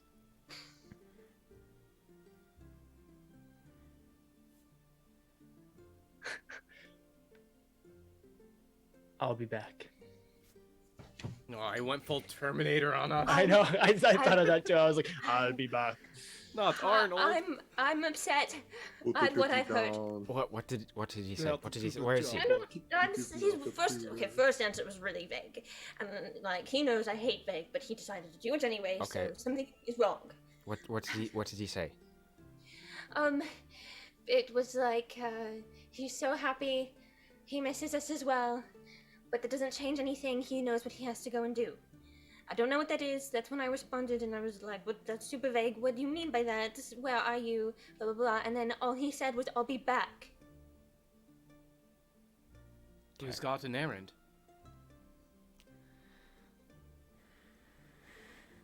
Yeah. He's got an errand, all right. Let's go find What? Tarak. You know something. What does it mean? Where's Tarak? I think it means that we have a destiny to change. You're being vague. What does it mean? Riniya, I saw Kiamor in the Scarlet Wastes. When we flew over it? No, in my vision that I told you all about. Oh, I right. remember it. Right. When we saw Oh, Kiamora with the dwarves. Mm-hmm. He went to the Alistar Mountains and he went to the Scarlet Wastes. That's where we're gonna find him. Gotta go. We gotta go. Like Yeah, right that sounds now. great. Well, on We'll that go note, do find you want to Tarak meet my and mother? we'll head out. Wait, do you want to meet my mother? I need to Please. talk to Lotta too. You guys go Oh talk my to goodness. Nifendel. We No, only have a couple hours. I'll be real fast. I've literally been sitting on that ship for 3 days in my room doing absolutely nothing but Tarak's freaking been making me work out. sulking. I literally do anything other than that. Okay, Riniya, you go talk to Lotta. Okay. We can go talk to Nifendel. Yes, you're gonna meet my mom. We'll start with Edward and Kathyr. Oh, okay. So you guys go and find Nifendel. She's in her tent. Do you ring the little bell or what? No, I walk up and I'm like, hello, this is Edward. I don't really know how to knock on a tent. Usually I would. She like pulls open the door. Oh. There's literally a little bell right there specifically. Oh, look at that. There's a little bell. Kathyr rings the bell. Yes. This is Oh boy. How do I explain this? I give a This is Kathyr. bow to Yes. Niefendel. It is a pleasure to make your acquaintance. It is a pleasure to make your acquaintance as well. Aren't you supposed to be dead? I mean, supposed to be dead, that feels like the wrong word, but... I mean, we had like a whole funeral for you, like we Yes, watched your body he, burn. Yes, he Wow, died. you He guys did. really went all out. I'm a little surprised. I'll tell you all about it later. It was amazing. Right. That it was a really supposed beautiful to happen. service, honestly. I Um, mean, I think they went above and beyond. Anyways, yes, he these people are kind of amazing. He was dead, but he's back. It's not well known yet. Will be. I just wanted you to meet him. We're going soon again on another bout. We have to do some things. And Wait a second, I just Edward. wanted to say, huh? Was I a martyr? I'll tell you about this. I'll tell you all about it later, okay? The people were... It was moving. Mother, I just wanted to say goodbye. I will likely see you again. I just wanted to say goodbye, and I wanted you to introduce you to one of my greatest friends, Kathyr. It is a Evans. pleasure to actually meet you. Yes. Although I mean, we've been in the same room before, but never introduced. Yes, spoken. Yes, it is a pleasure, and your son humors me. I actually asked to speak with you. And About what? Yeah, about what? we had a good friend, Melora. You may have heard of her. She was especially dear to myself. I asked her already. She said she didn't know her. That is right. But she was from Viola, right? Viola, I mean. I would assume so. She was a wood elf. Right. Maybe Do you've like you- maybe it's one of those things where you've seen each other. Do you perhaps know where she and her family used to maybe live? I was hoping to go there to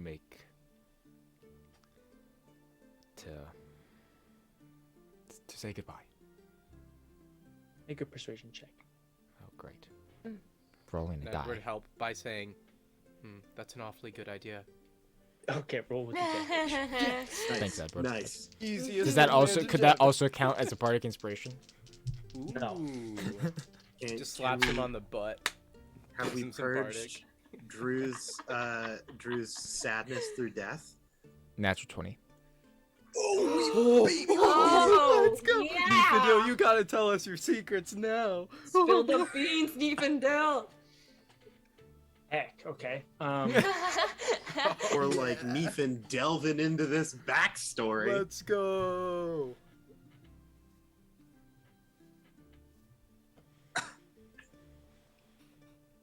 She looks at you, Edward.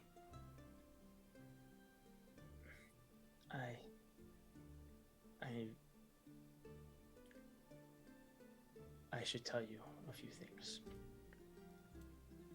Come inside. She opens the tent a little bit more. After you, Kathyr. I go in. I Please. follow him. Sit. Edward You sits. guys both sit down, and she goes and pours herself a double pour of, like a Chardonnay or something. Classic Niefendel. Went for the Chardonnay that time. Good choice. Thanks. I am very old. I'm about. I've lost track a little bit in recent decades, but I'm a little over 400 years old. 400 years? I didn't know this. I've had many lifetimes before your father. You look younger. Thank you. You're welcome, I But guess. in my past, I was always looking for something different than Vianola. I was never really satisfied with forced and the way my people go about living. But my sister was enamored with our culture and our history and our ways of life. Her and I never really got along. But she got married and moved to this tiny little village. And she had a daughter. My cousin, then. Melora. She was right. What? I visited them once or twice. They lived in the village of Benrig. It's not even there anymore, but it was tiny. I think no more than 20 people. All this time, I never knew. Well, not for sure, anyways. Why did you lie? Is it simply because you don't get along? That seems a little bit selfish. She died. I didn't tell you because I didn't felt that it mattered. Martha, my sister, I was barely involved in her life, especially after she left. I only visited Benrig, I think once. And once I met your father, I never even returned to Vianola.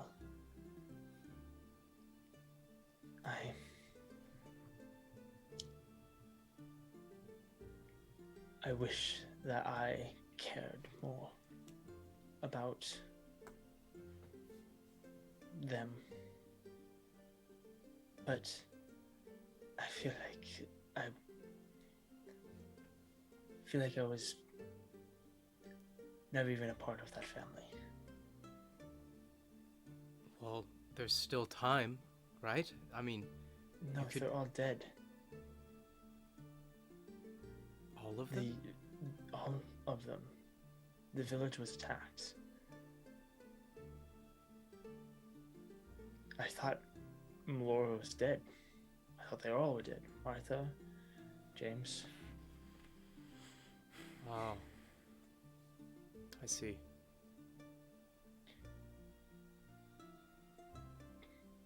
Well, if Melora survived, certainly there's a potential that others did. Perhaps. I've never been there. I haven't. Well, Like I then said, I maybe, haven't been Kathyr, to we should go Vianola since I look. left. Right? I would. Yes, Edward, I think we should. When we have the time. Yes. Yes, after all of this, maybe we could. We really do need to get going soon, so thank you, Nefendel. I appreciate your honesty. Edward, let's go. Mom, one last question. Yes. Do we have any other family I should know about? No. Your father was an only child, and I was one I of know. 2 siblings. I know. I just had to ask. Well, I better go. There is your brother. I'm just kidding. I'm sorry, that was a stupid Don't joke. do that to me. I'm sorry. She takes a big swig of the Chardonnay. Well, Mother, I'm going to go. I will miss you. I really, really missed you. I really missed you. And Edward will just go over and give her a good son hug. Mm-hmm. Be like, I will see you again, right? Of course. Just as Good. long as you don't die. No dying. Hey, same don't for you. Follow Stay his safe. footsteps. He's good, right? I promise that your son will not die. He's got it. All right. Hey, when I'm back, and I'm, helping out with, Athala or Aklaran or whatever happens, I'm just saying, like, I'll probably be in the same city. I just think that's kind of cool. I might actually be like doing politics. It's like Your Dad. father would be very proud. Yeah, I might. Well, I better say goodbye. I'm not great at goodbyes. Kathyr, let's go, please. Yes. So long. Bye. And I'm sorry. Say bye to Charles. I probably won't see him again I until will. next time, of course. Bye. After we leave DM, we can do the others app first, but just so you know, Edward, you can come with me, I suppose, if you would like, but I'm going to make a quick stop over at the border. The border? Yes. Oh, the border. No, that seems like a you thing, honestly. I don't want... That's really close to where those Fae things are. Shoot. Who knows? Are you sure? Yes, I'm sure. It's our tactical advantage or surprise. Well, I'm going to stay behind, because I don't quite have confidence against the Fae. But you just died. You do whatever you want. You can just come back if you die anyways. Seems. I will see you shortly. Okay, I was also half joking. Just so you know. Edward also writes a tiny little note and leaves it outside the tent. And it's like, I'll miss you, Mom. Okay. Heart. Love you. It's about family. Stay safe. Yeah. So, we'll get back to you, Drew. Yep. Edward goes back to the ship. Riniya, you go and find Lada. Is she in the tent? Yeah. She just stands up and gives you a hug. Hi. Hug her back. Hi. Mm-hmm. Are you okay? Have you eaten? You look malnourished. Come here. Come here. And she pulls out. She's been making soup, and so she pulls out a bowl, gives you some soup. Eat this. And here. And then she goes and grabs some okay. bread. Eat this too. Oh, yeah, okay. Okay. I don't have a lot of time because we're wanting to get going, and we've got a Kiamora to save. But What? Okay, so I'm going to do a quick run through everything, and you're going to be like, "What?" And that's okay. Okay, ready? So, Okay. Kathyr died, right? Yeah, I killed him. He told me to kill him. I did it, and then he died, and I tried to revive him, and then didn't revive him.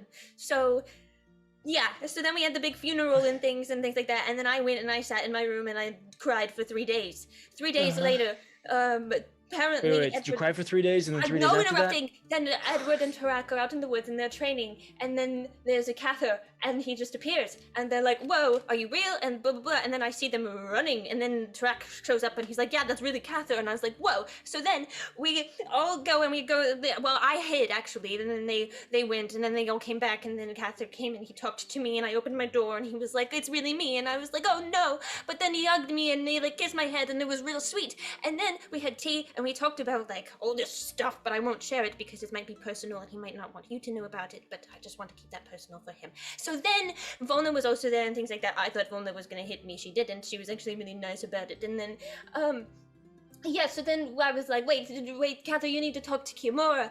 And then nobody's seen Kiamora for the past couple of days, so I messaged Kiamora, and then Kiamora was like, "I'm gone, and I'll be back." And we're like, that sounds ominous.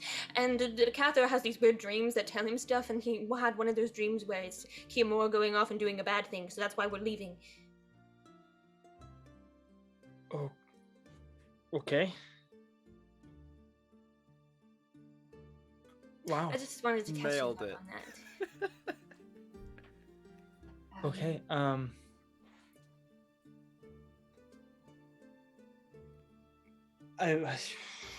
Kathyr's alive. Yes.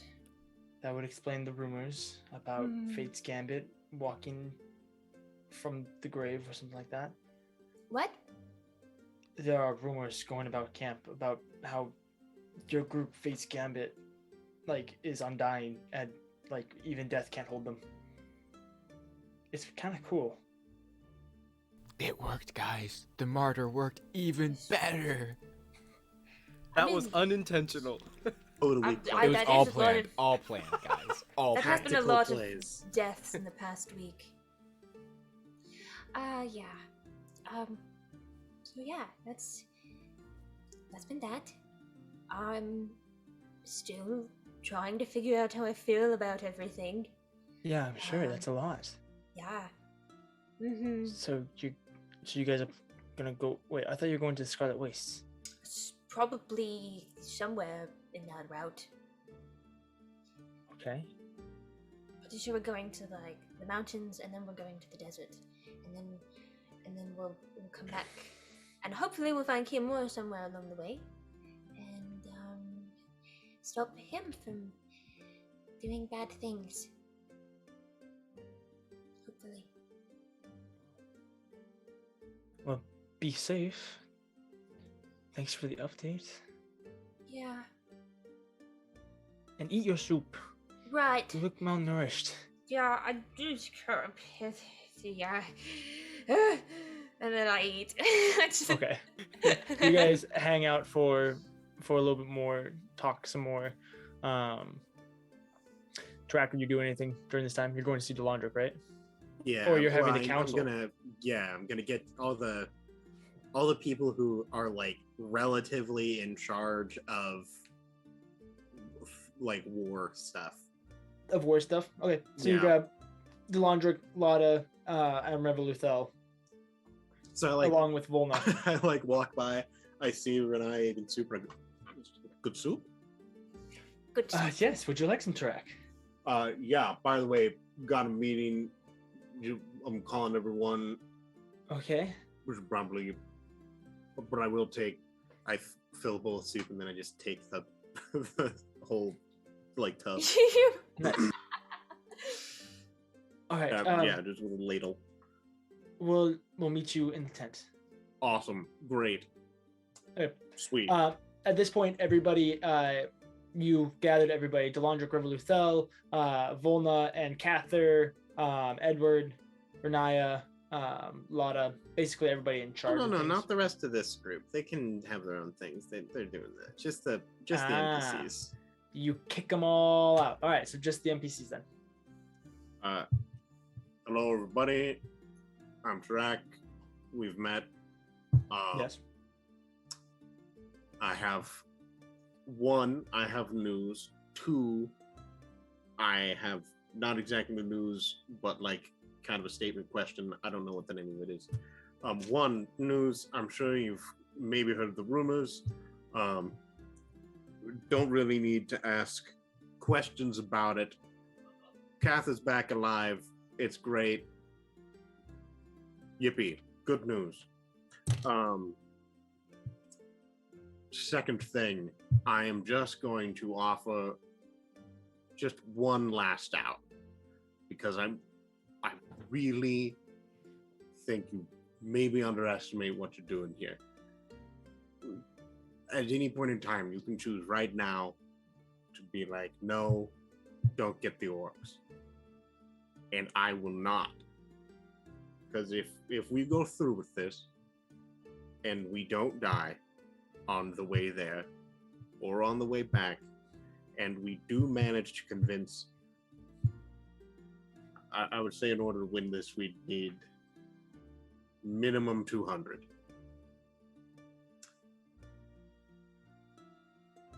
Say that all that works, we do that. We will win, and it will come at a cost that may be worse than losing. Revoluthel says, what do you mean, Tarak? The repercussions of these actions may not have an apparent immediate effect, but it will come into play even if it isn't from the orcs, it will cause an after effect that will really, really bungle something up in the future. I'm not entirely. I can think of a lot of different possibilities to what it would be, but basically, even if it isn't the orcs getting out of the mountains, even if it's just 200 of them and they're all super chill and they don't do anything super bad, that would mean that we're going to win a war that is previously unwinnable with troops that people kind of forgot about, and then they're not going to forget about them anymore, which means that your people, I pointed to Dondrick, are going to have to deal with not just the orcs trying to get out, but other people trying to get in to get the orcs out. And you're going to have to deal with that. And which means that I'm going to have to deal with that, because suddenly I'm all wrapped up in this. Delandric steps forward. You are completely correct in all of that. Uh-huh. And it is something I have been preparing myself for a long time. Okay. I understand the consequences. Also, you're going to have to deal with your own troops' mental health afterwards, because if we get back here and we get orcs on that battlefield, people are not going to be okay. It's not going to be pretty. Like, it's bad. I fear that, much as I said before, you are the only hope we have. It's a really bad hope. This is just a lose all kind of situation. I just really want to make sure that you know the consequences. If you do, fine. Make that decision, and we'll do our best to not die on the way there or on the way back. And somehow try to convince some of them to not do what they do all the time. Probably die from it. But we'll definitely give it a shot.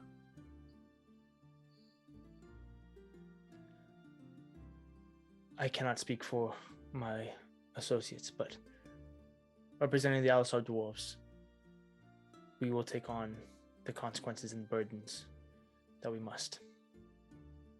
Can I have a show of hands for I?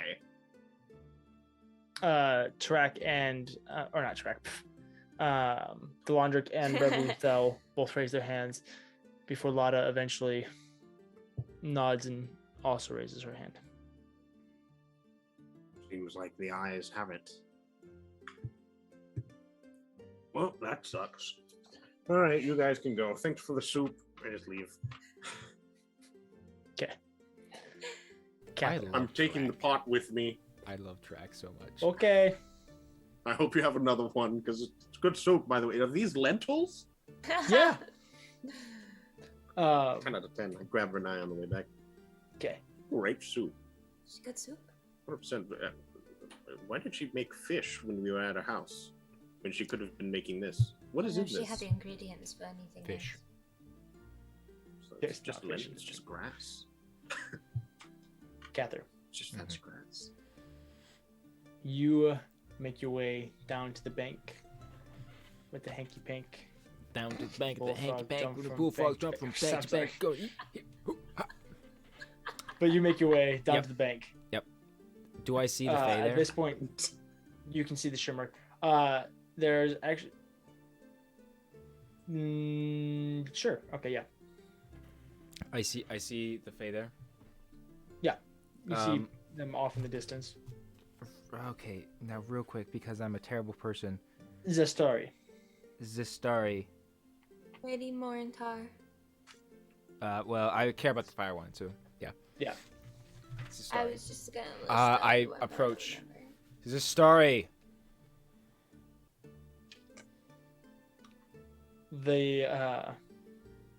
one of them off in the distance kind of stops, cocks her head, and then an eruption of fire and flame erupts on the other side of the bank in front of you. Before Zestari in her golden shimmering armor with her massive sword and her sun-like crown that crests her forehead stands before you. I unsheath my blade and I hold it forward. As you do, it almost sounds like sharper as it rings almost with this heavenly note as it is pulled. Hear me now, for this is the one and only warning you will receive. We will return, and when we do, you will know no greater wrath than my own. For you have marked yourself an enemy of myself and of fate. And you may not know the weight that carries, but pretty soon you will feel the weight of the judge's gavel. And you will regret the choices that you've made in your lifetimes.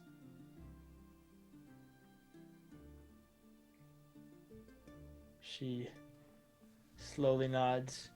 As I Before sheath reaching- my blade once again, I give a slight bow of respect, and then I turn and walk away. As you're turning and walking away, you almost have a sixth sense as you know that something is rushing towards you. Uh-huh. And you kind of duck just a little bit as the oath bow with the snap string lands in front of you.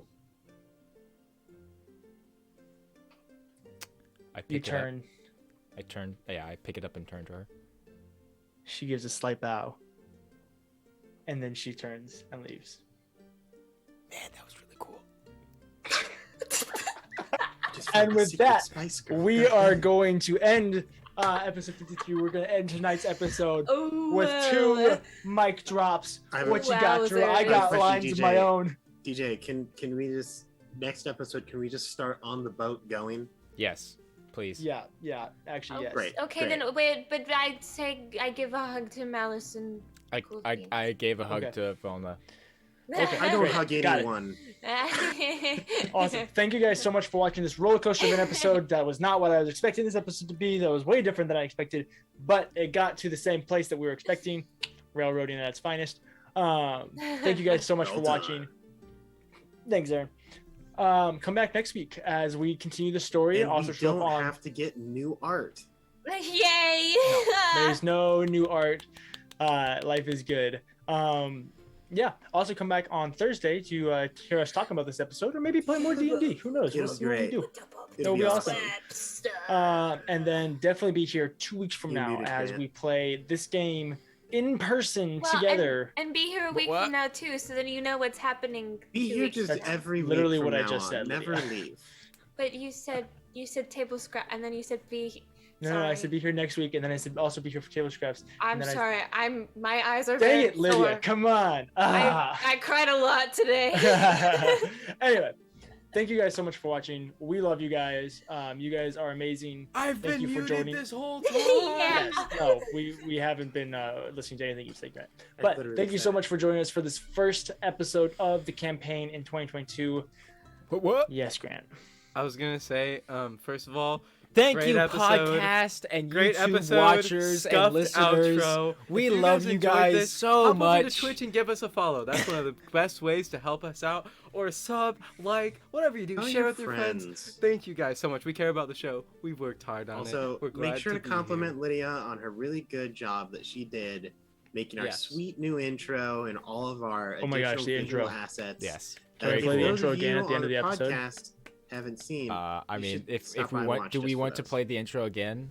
Hey. I say we play the intro again at the end. of the Oh, episode. okay. Yeah, I we're giving say you guys a go treat, for baby. it. Yeah. Stay tuned Yeah. for the All right. intro. It's Come really and Thank sad you find you guys missed it so much for earlier. watching. Good luck and Godspeed, Dungeoneers. We will see you next We week. said it. Thank you so much. Have a great night. Roll Here's the the intro. intro. Drew.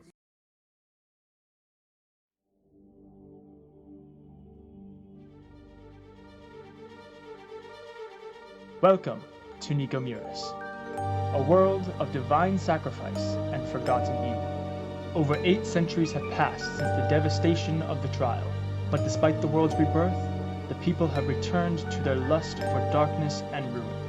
Follow us as 6 souls are bound together in a twist of fate and emerging powers. For those that oppose the light and all that is good in the world have come together to snuff it out. Our heroes are now at the forefront of war. They must discover the role they play in abyssal ambition and righteous judgment. Our story will find our adventurers through glory, fear, and fortune as they make their way through the Paper Dungeon.